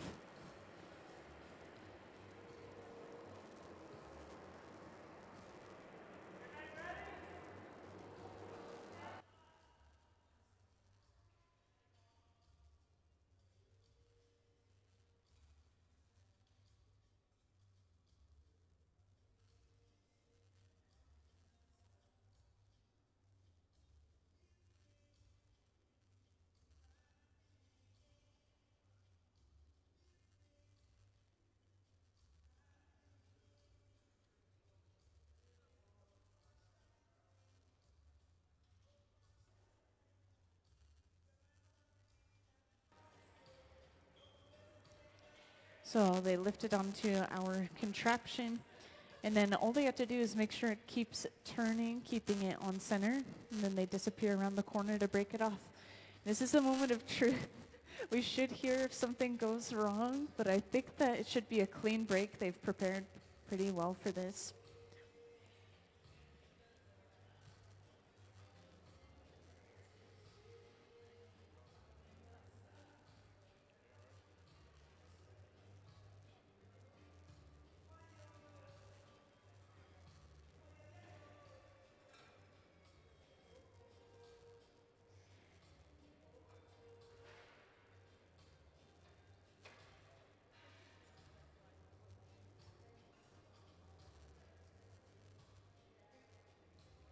So I just heard them break it off. They're probably putting it in just now.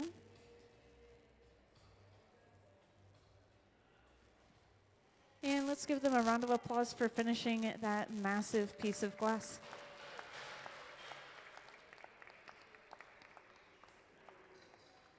Thank you, everyone. So I know a few new people were joining in just as we were finishing the piece, so I didn't have enough time to introduce it to you guys, what we're working on, but we're making this giant martini glass that you can see painted on this piece of paper in the back here. So this is exactly what we're making. That's pretty much to scale as well. It's going to be maybe up to halfway up my torso. It's going to be a huge piece of glass. And they've just been working on the top half of the piece so far today. So they've been making the drinking portion of the martini glass. They've been making the olives and the toothpicks, which they're making another toothpick right now. There's all these details that they're adding.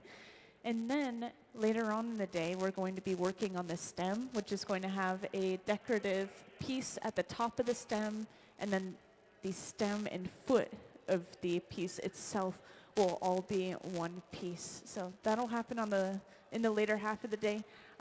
And they're going to probably make 2 of them just to have a backup one. That's what we did for this part as well. This was our second one that we just finished now. And if anyone has any questions, I should say what this is for too. So this is eventually going to be a centerpiece for a game room apparently. So this is a commission project, and all these guys are working together for just this one project. So usually the cycle for the pieces cooling down is about 12 hours, but for these pieces of glass, since they're so large and since it's so high stakes, it's such an important project, they'll probably leave it in there for maybe even a couple of days. Yeah, just very, very slowly cooling it down, and it makes sure that the glass has no stress inside of it. Okay, so it looks like we are going on our lunch. They finished 2 of those in a row, and we usually take lunch at 1, so it is 15 minutes early. But we'll be back at around 1:15. They're going to continue to work on that one toothpick over on the right bench, so if you want to watch them finish that up, then you're welcome to. And if anyone has any final questions, feel free to ask me. But if not, then we'll see you in an hour.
I was here for the talks.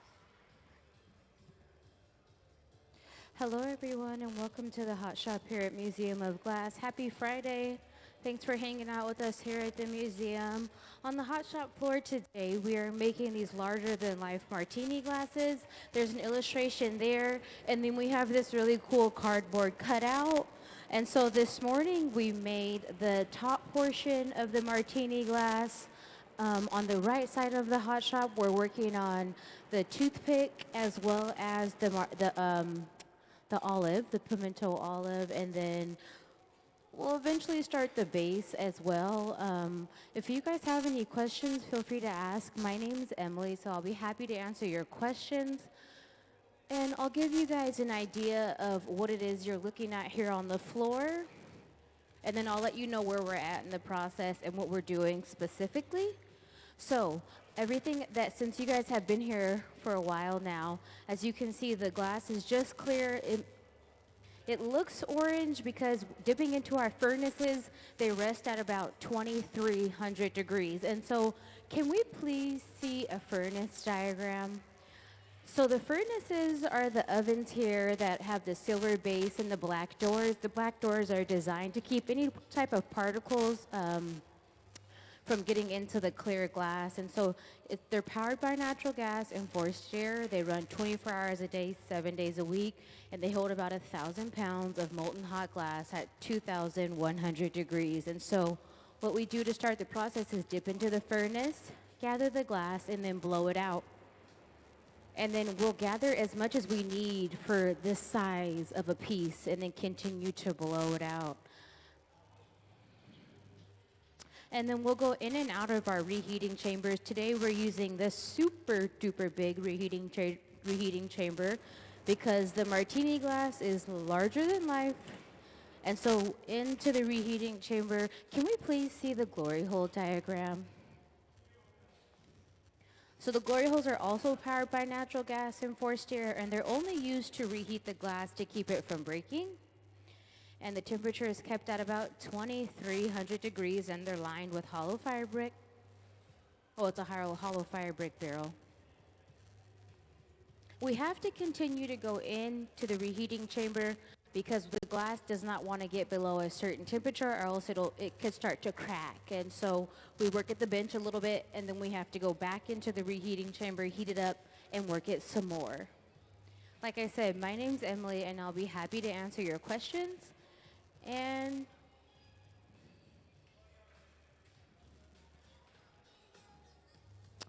right now in the process here at the center bench, Ben will go in with his papers. The papers are just good old newspapers soaked in water, which allow us to shape the glass, almost like shaping with our bare hand.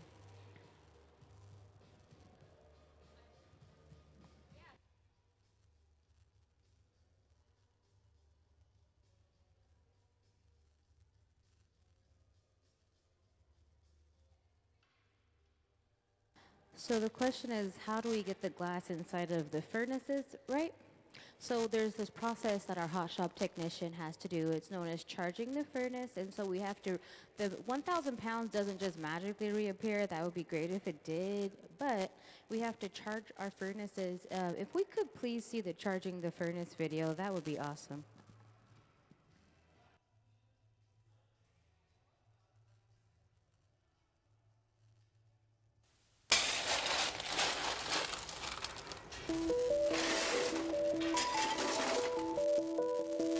Charging the furnace is what we call filling the furnace up with glass. Glass cullet is washed clean and loaded into tubes for filling. Here at the museum, we don't use recycled bottles. Instead, we melt cullet that has been specifically designed to make blown glass art. The primary ingredient in glass is silica sand, or silicon dioxide. The other two main ingredients are soda, or sodium oxide, which lowers the melting temperature, and lime, or calcium oxide, to stabilize it. Once the cullet is loaded into the 2,300 degree furnace, a rake is used to level the glass for even melting. The furnaces at the Museum of Glass hold approximately 1,000 pounds of clear molten glass and run continuously 24 hours a day, 7 days a week.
So it's really important that we blast that portion of the pipe with heat because this is what connects us to what we're making.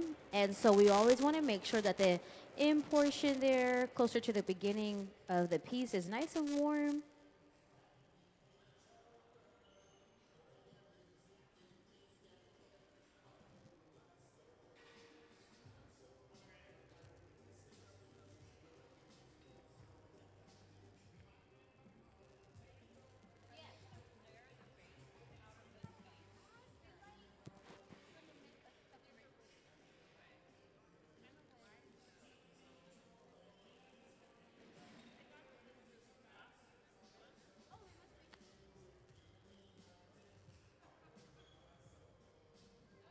So now we'll connect an additional pipe. This connection point will allow us to transfer ourselves from the initial pipe and work on the opposite side.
I'm just here to tell you, I'm just here.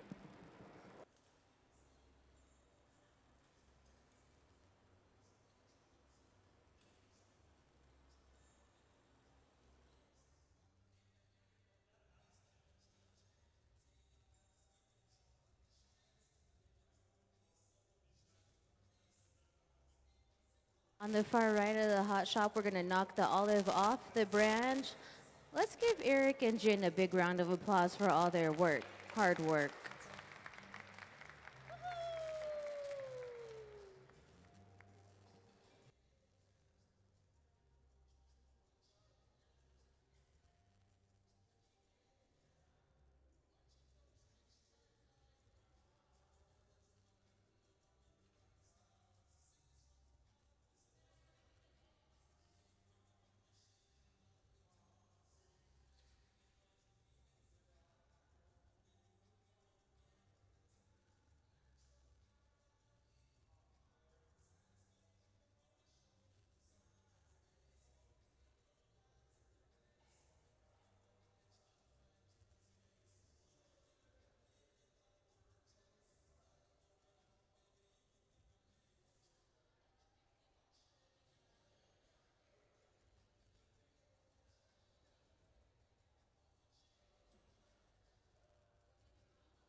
So now we'll go in and start to tweeze that end piece there that was connected to the pipe.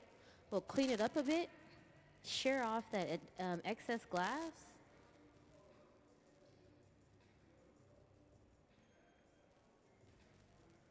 and then back into the reheating chamber to heat the base up.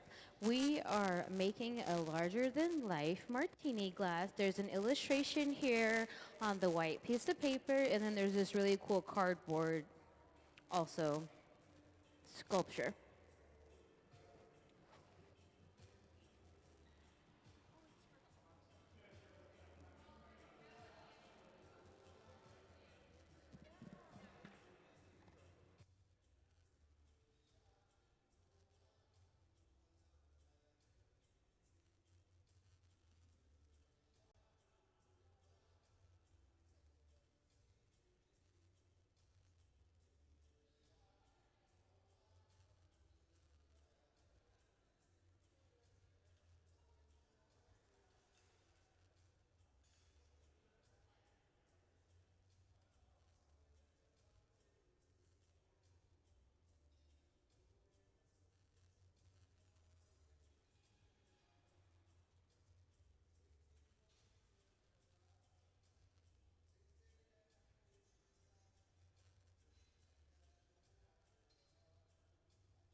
So now he'll go in with his jacks and slowly start to flare his hand to help open up that access point.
Yeah, that's a great question.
So, although we're working only with clear in the middle here, on the right side we're working with green, and on the left side, I don't know what other color they're working with. But in order for the glass to get color, we have to go through different applications. So sometimes you can do crushed or chopped glass, which is frit, powder glass and sift it on, or we can do a color overlay. And so that is when we heat up a color bar, lay it over a clear bubble, and then blow it out. And so we use a little bit of color and a whole lot of clear in the process. And when we do a color bar, it will give us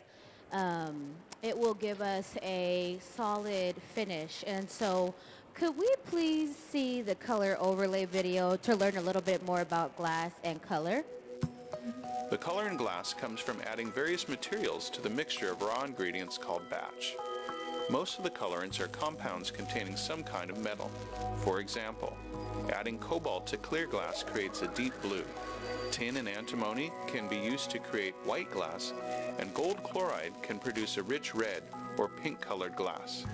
Colored glass is melted in furnaces, just like clear glass, and then is usually rolled into bars for storage and easy application. In order to apply color bar to a bubble, we first need to preheat the color to approximately 950 or 1000 degrees Fahrenheit in a color oven or garage. Once warm, the color is then picked up on the end of a punty rod using a little bit of clear glass as a support. The color is then heated in the 2300 degree glory hole to soften it and make it malleable, while another artist creates a small bubble of clear glass on a blowpipe. Once warm, the color is dropped over the clear bubble, and then using a variety of hand tools or the steel marver, the color is rolled back over the clear in an even layer. This process is called dropping color, or creating a color overlay. Depending on the project, that bubble is then usually gathered over with clear glass and blown into the final form.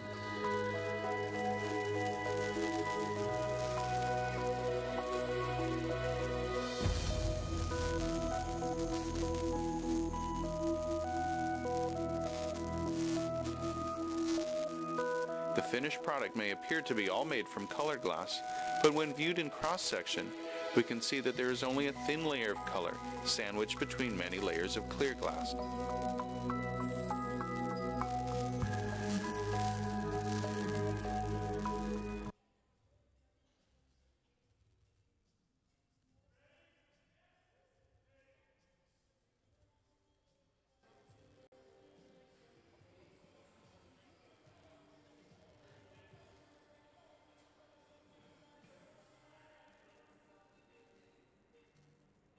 So now we'll put a little bit of water on that connection point. Sayuri will get under it. We'll tap it, and then we're going to take it around the corner to the annealing oven. Let's give them a big round of applause for all their hard work. So that'll be the stem of the martini glass. We made the top portion this morning, and then we've constantly been making the olives here on the right side of the hot shop. If you guys have any questions for those of you who just joined us, my name's Emily, so feel free to raise your hand and ask a question if you'd like.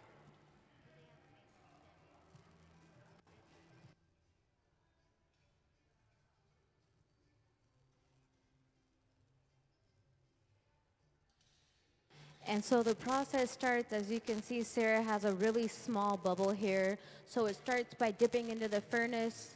The furnaces are large ceramic tanks that hold about 1,000 pounds of molten hot glass, and they rest at about 2,100 degrees. And so once we blow out that bubble, we'll then give it some shape and gather over it again and continue to blow the bubble out.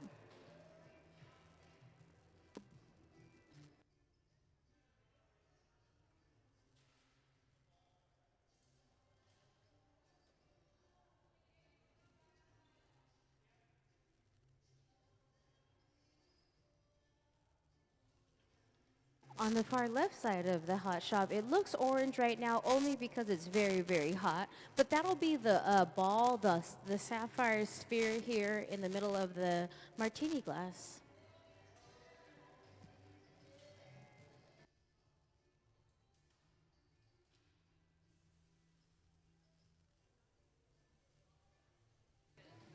Yeah, great question. So how did the glass get rigid? And so what he did was he dipped it into an optic mold, which will then allow him to, it'll freeze so that it's a negative. He'll put it in and then it'll come out onto the glass, the top layers of the glass. The glass has a certain level, it has memory, so it will not go back to what it was before dipping it into the mold and freezing to those surface layers.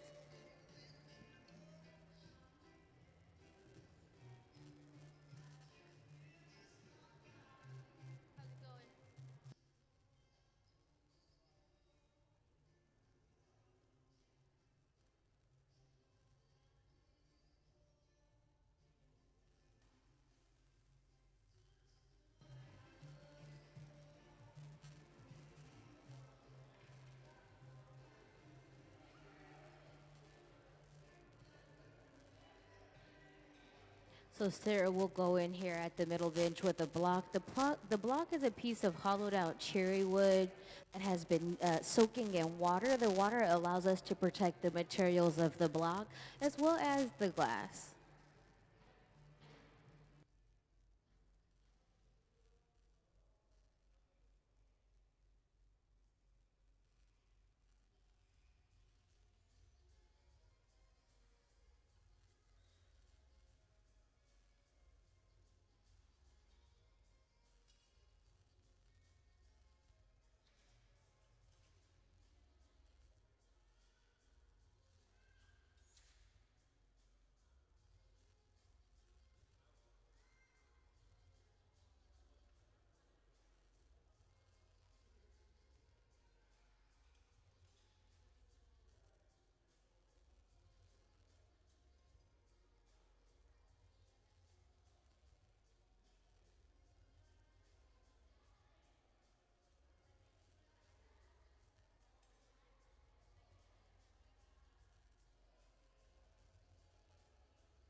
So we'll go in and out of the glory holes because we only have so much time to work the piece at the bench.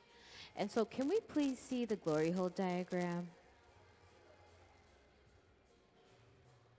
The glory holes are powered by natural gas and forced air, and they're used to heat the glass to keep it from breaking, and they're kept at about 2,300 degrees. And so we must continue to go in and out to keep the glass above a certain temperature to prevent any sort of thermal shock.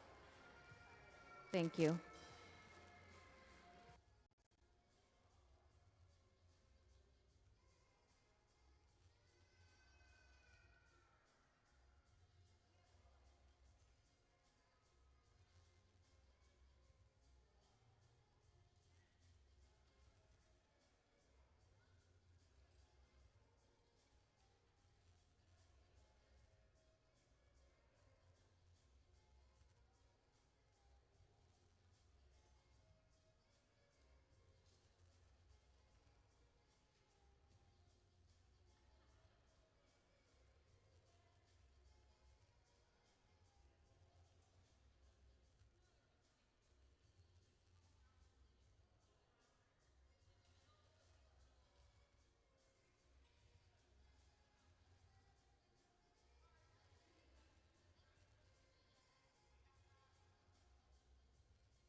So on the far right of the hot shop, Jen is starting get a color bar nice and hot.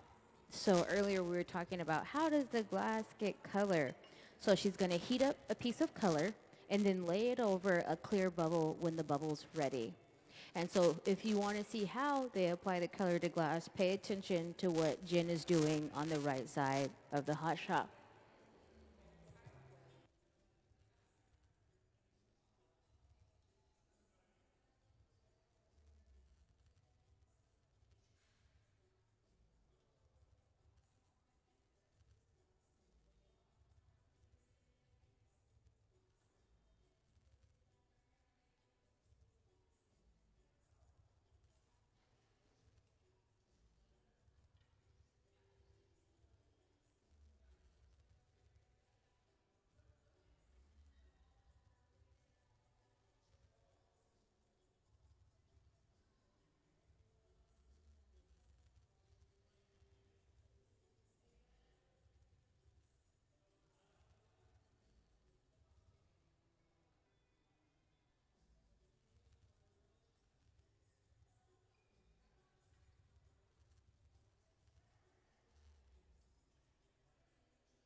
So in just a moment, Sayuri will position herself with her Kevlar mittens on to be able to catch this piece off the pipe, and then we're gonna put it into an oven where it'll slowly cool down.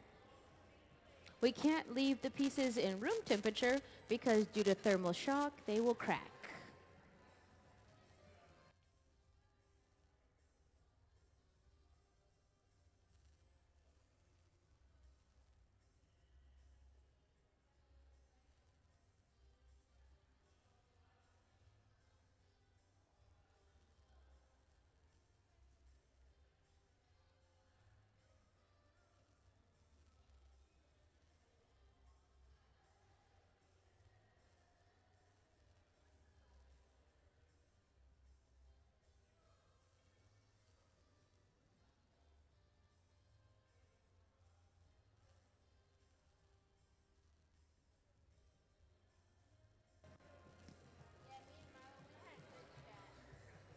I heard he start smiling. He started smiling when you said that he looked like me.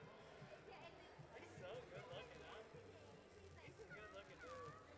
I know I'm biased, but he's so cute.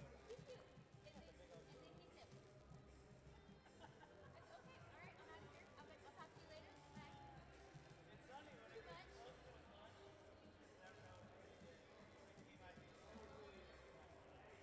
Yeah. He gets.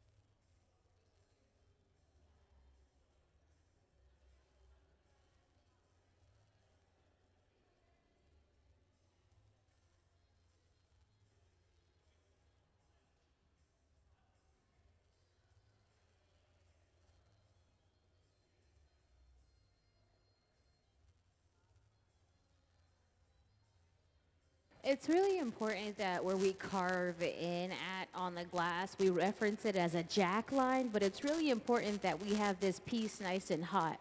So then when we tap it with water, the shock sets in. And so that way when it shocks, it's guaranteed to pop off when we tap the pipe.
Alrighty, let's give Levi and the rest of the guys a big round of applause here at the middle bench. Let's clap it up for them. That sapphire portion will be between the goblet top, the martini glass top and stem.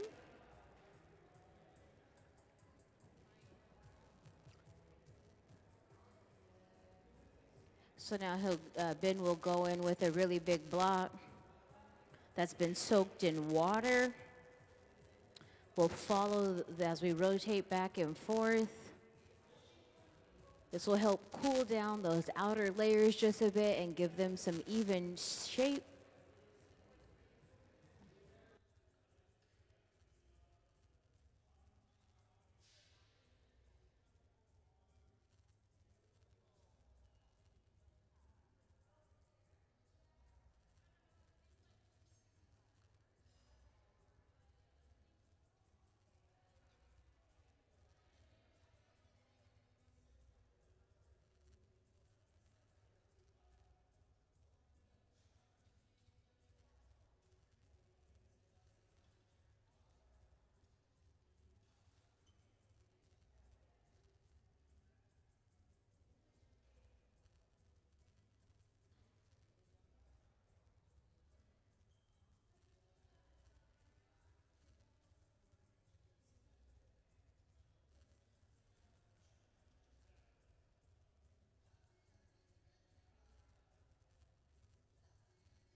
So here at the center bench, we'll be making another base for the martini glass. And so we're going to go in with that torch and get the end of the pipe. They're really super hot. And then when we come back to the bench, we'll use our jacks to go in and carve in a line of tension. We'll reference this point when we need to remove ourselves at a later point in the process. So we're going to carve in a jack line.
He'll go in with his newspapers, which are just folded up pieces of newspaper that have been soaked in water to be able to shape the glass as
So now that we've extended out that bottom portion of the table, when we get it exactly how long we need it, then we'll flip it and work on the opposite side by flaring out the base of the glass.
So now as we rotate, we'll just shield the outside, the bottom, and then with our jacks, shape the,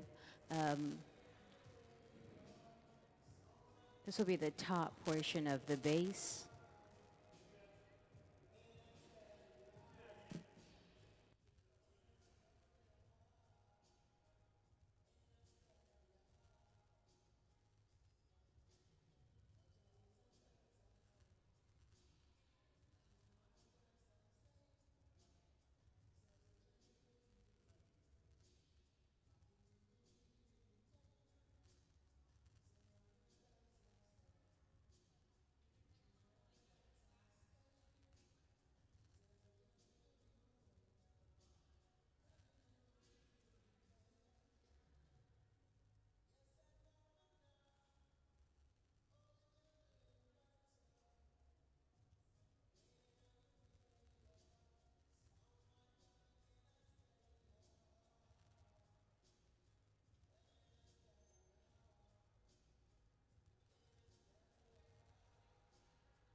It's very important that we keep certain parts of the piece heated properly, and that is because at the very end of the pipe, This portion goes into the reheating chamber last and it comes out first. But it's the most important part because we want to stay very well connected to the pipe so we can continue to edit the piece. And so we want to keep, it's known as a moil, so we want to keep the moil nice and happy and warm so we can continue to work.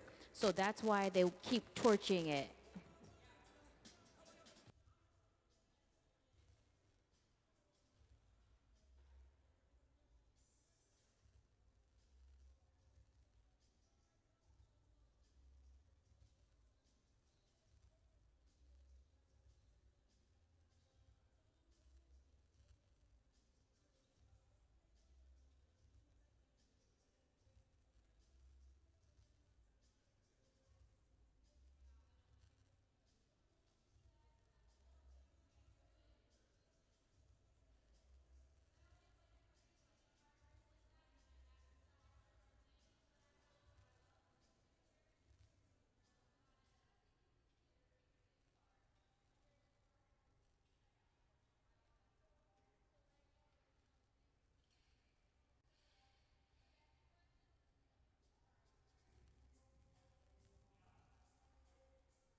On the far left side of the hot shop, Levi's gathered over his color overlay, and then in a moment, what he'll do is he'll dip his gather into a mold, which will then create low and high points on the surface of the glass, kind of like a Ruffles chip. But then we're going to shape it into an orb. It'll function as the sapphire ball portion of the martini glass on the illustration here. Now, we're going to make our way to connecting another pipe to the top portion of the stem. And then once we're connected, we'll be able to remove ourselves from the opposite side, the additional pipe.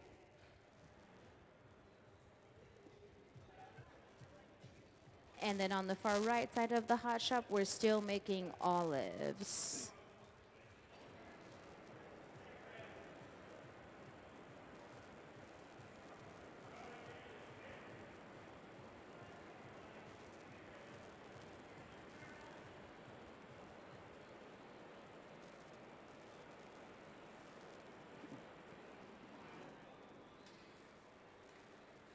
So now we'll go in with some water along that jack line that we carved in earlier. Tap the pipe.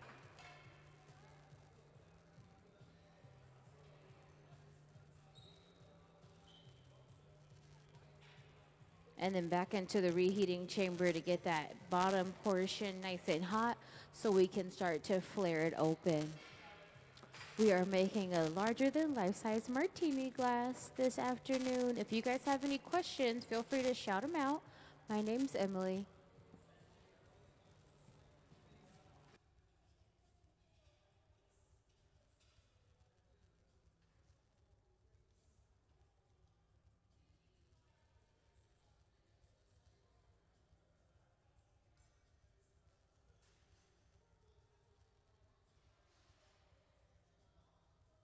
Let's give Jen and Eric a big round of applause. Clap it up for another olive that's going to go into the box.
If we could take the camera over to Levi's bench, just so we could get a better look at how once the, oh, I guess it's a pretty good visual from where everybody's at. So we'll get that glass nice and hot, and then when we come out of the reheating chamber, he'll go up onto this ladder and dip it into this really big optic mold. And then when he comes out of the mold, that really cool rigid filled mold will then be frozen onto the top layers of the glass.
So we'll go in and tweeze that excess glass out that we would like to remove, and then with our shears, we'll cut away to edit the glass, which will help us have a nice clean perimeter when we spin it out and open it up.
So go in and add a little puff of air to the inside. And then we'll start to go within the glass of the base here and slowly start to flare out that base. On the far left side of, or the far right side of the hot shot, sorry, left side, we are making the blue sphere that'll go into the middle of the martini glass.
Let's give Levi and his team a big round of applause. They just boxed up that middle portion, that blue middle portion.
It's really important that we torch certain sections of the piece. Like I said earlier, torching the end of the pipe there will make sure that that connection point's super hot and happy. That is technically called a moil. So we're getting the moil, keeping it nice and warm. And that is because when we reheat the piece, it's into the it goes into the reheating chamber last and it comes out first. And so we want to make sure that we have a good amount of heat there at the end of the pipe. Can we please see the glory hole diagram? So when we go into these reheating chambers to get that piece nice and hot again, you'll see that the glory holes are powered by natural gas and forced air. They're only used to reheat the glass to keep it from breaking, and the temperature is kept around 2300 degrees. And then when we gather glass to be able to make a piece, we'll go into the furnaces. Can we please see the furnace diagram? So the furnace is also powered by natural gas and forced air. It runs 24 hours a day, 7 days a week, and it holds about 1,000 pounds of molten hot glass. And so within those furnaces that rest at about 2,100 degrees, and you'll see we'll dip into the furnace. So here on the left side of the hot shop, Sarah will dip a hollow steel pipe into the furnace to gather glass by rotating. The glass contains a certain level of viscosity, which allows it to adhere to itself as we rotate within that chamber. And can we see that glory hole diagram one more time?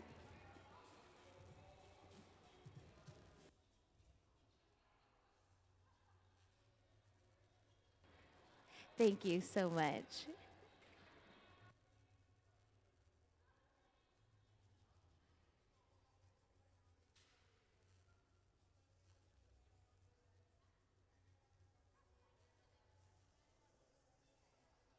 So with the paddles, you'll see that either we're shielding and protecting the person from the heat, or we're guiding the base there just to make sure it's nice and flat. Yeah, so a lot of the time, whenever it looks like they're, it's protecting, they are.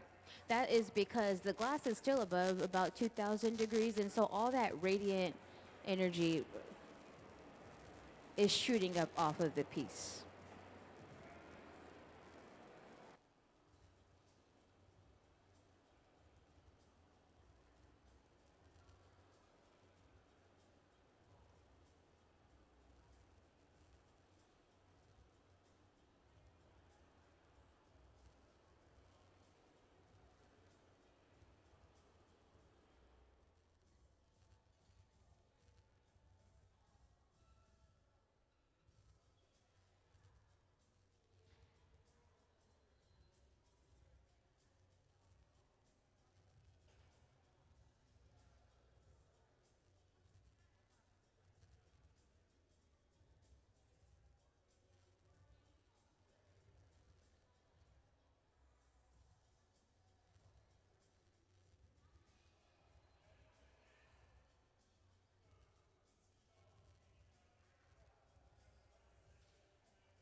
So you'll see Sarah just dipped into the furnace to gather glass. The glass looks orange because it's just radiating thermal energy. So it's just 2100 degrees in there. But when it cools down, it'll go back to true clear color that it is. But I believe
yeah, let's give them a big round of applause for all their hard work.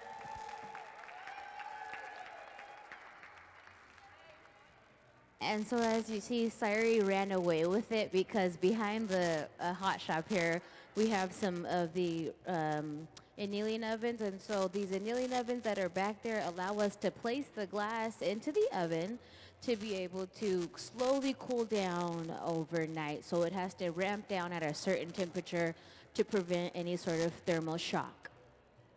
Earlier, I had a question about how does the glass get color, and so in today's process, we're using color overlay. So can we please see the color overlay video to learn a little bit more about glass and color?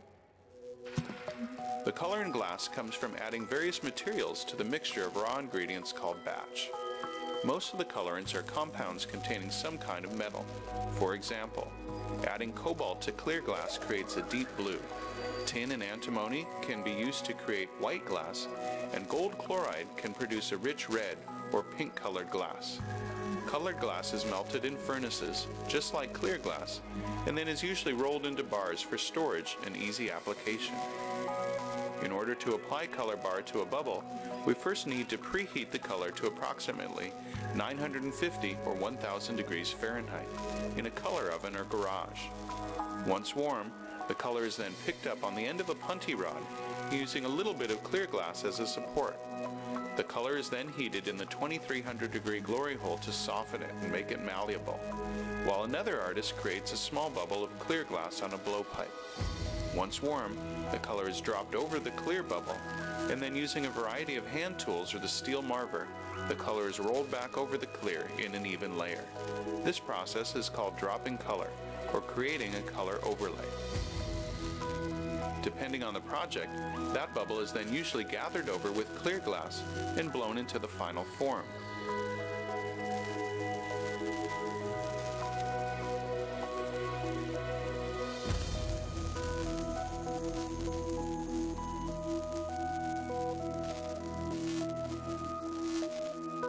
The finished product may appear to be all made from colored glass, but when viewed in cross-section, we can see that there is only a thin layer of color, sandwiched between many layers of clear glass.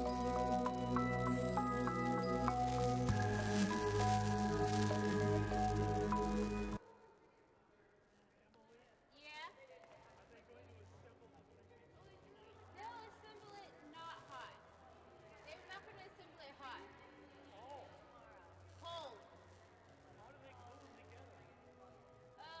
I don't know if we're going to glue it, but if they do, there's a special glass glue.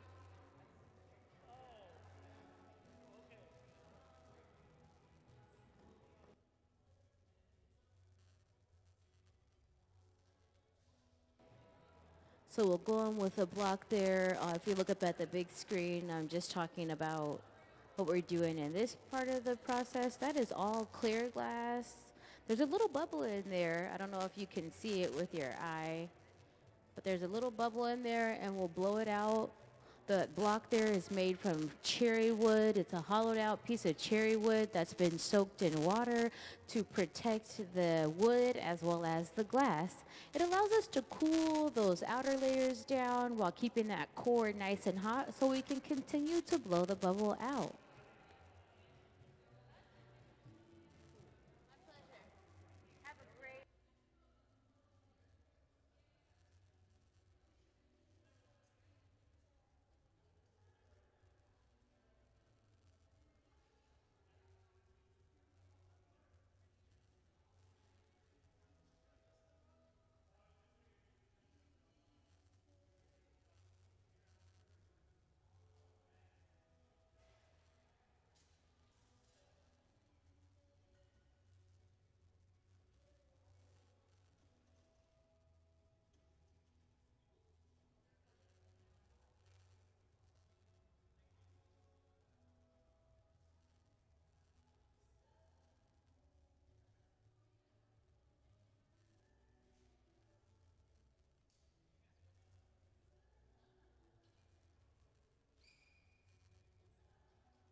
For those of you who are just joining us, welcome to the Hot Shop.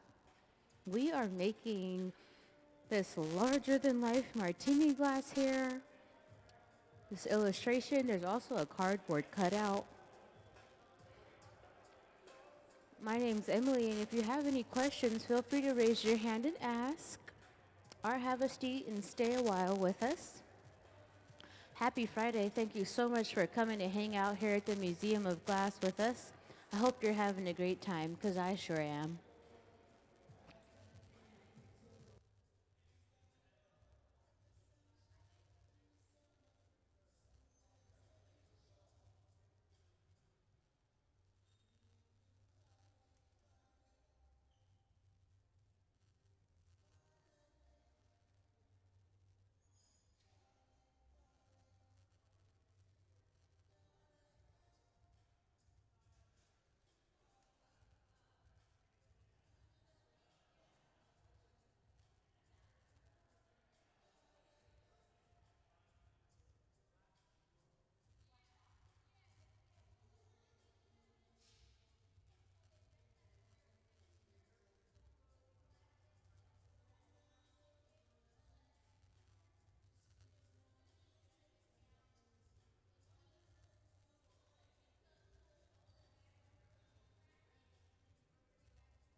So here on the far right side of the hot shop, we're making the olives.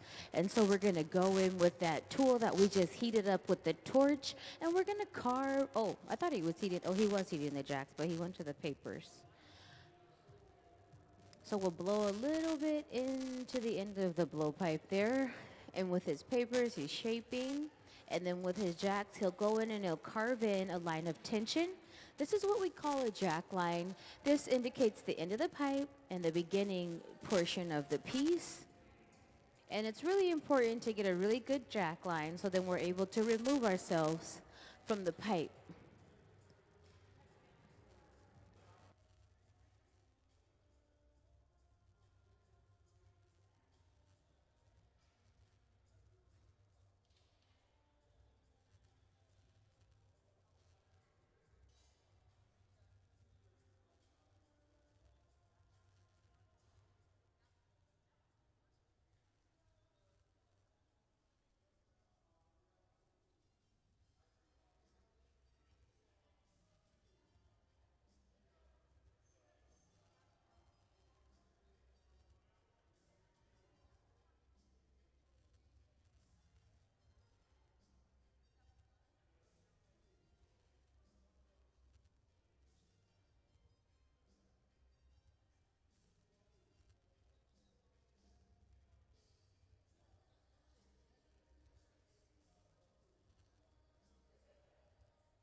So when the glass cools all the way back down, you'll be able to see Kristen take some pieces that they made the other day out of the annealing oven.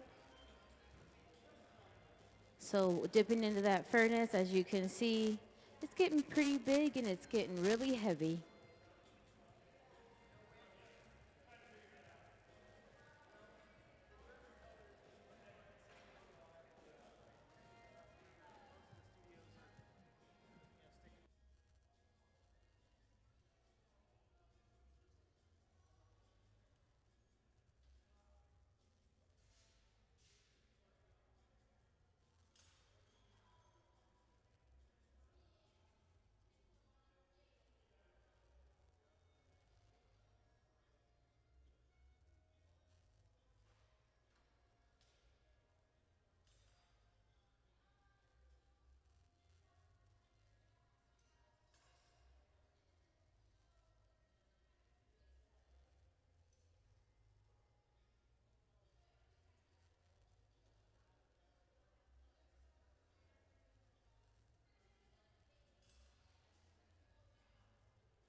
So as we go into this really large block there, we're just going to rotate that glass, which will help cool down those outer layers while keeping those inner layers nice and hot so we can continue to expand the bubble. And then we'll go in with our papers to shape and guide the glass. The papers are just the Sunday newspaper folded up and soaked in water.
So now we'll go in with our jacks and slowly start to carve in a jack line. This will help us indicate the bottom of the pipe and the beginning portion of the piece. It's really important to have a good jack line to be able to remove ourselves from the pipes.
We are working on the base of the martini glass that's illustrated here on this picture.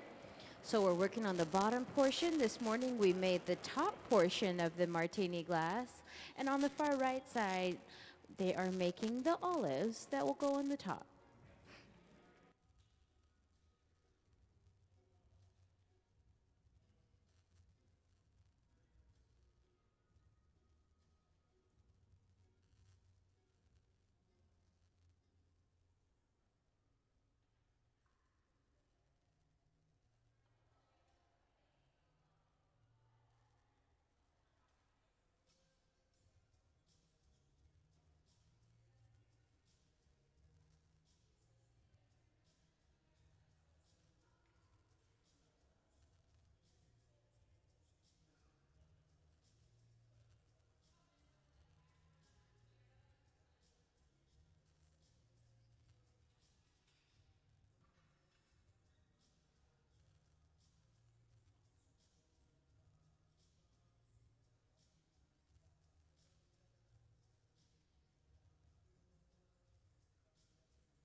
We'll give the piece a nice flash. And then in a moment, we'll prepare ourselves to remove from this blowpipe to work on the opposite side. We are making the martini that's illustrated on the shield there. There's also this really cool cardboard cutout of how large it'll be. This morning, we made the tops. We made about 2, I believe, potentially 3. And then we made the middle, that'll be a really pretty blue sapphire sphere. And then the base, this is our 3rd base for the evening. And the olives are being made on the right side of the hot shop. And it'll all be put together, not here, but later, not hot though, in the hot shop. My name is Emily, and if you guys have any questions, feel free to shout my name out and I'll answer your questions. The tops are inside of the annealing ovens, and so like there's black boxes similar to the ones on the sides of the hot shop behind the hot shop. So they run them in the back because they're kind of big. They're actually very big. Typically,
So now that we've changed the, oh, we're almost going to change the axis of the piece in just a moment.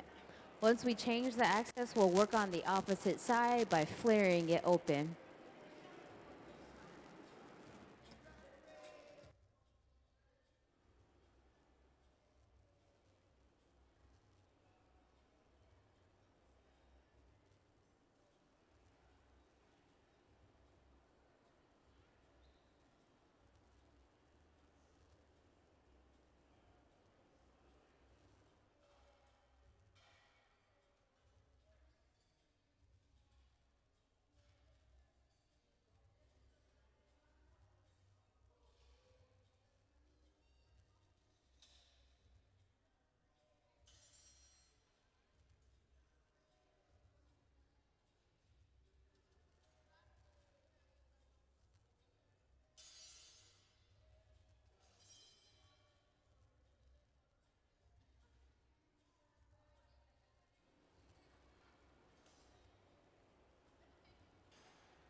So now we'll get this will be the bottom portion of the martini glass. We're gonna get that really nice and hot, tweeze it out, and then shear it. So cut it around the end, and then it'll be nice and even so we can flare it open.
So on the far left side of the hot shop, we're making the blue portion of the martini glass, that sphere that'll be in the middle of the two. Right here in the middle, we're going to start to open up that base.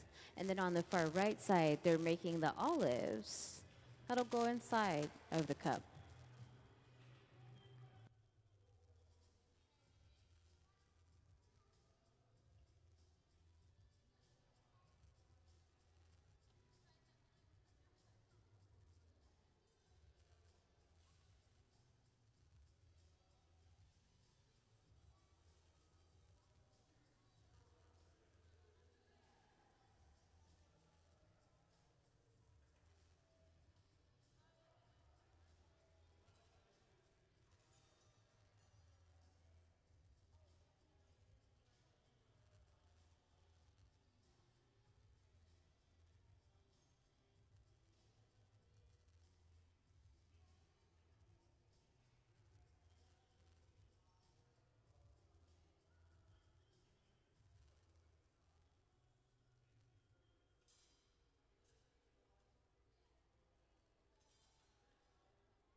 We'll give it a nice flash at the end of the pipe there, just to make sure it's nice and hot. So when we place the water on it, the shock will set in and really get through the material so we can break it off and put it in the box.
We'll put a little bit of water on that connection point.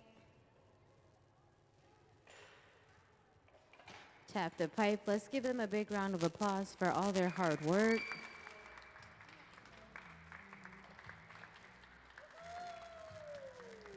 And then into the annealing oven where it'll rest until it cools back down to room temperature.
Let's give Jen a big round of applause for boxing up another olive.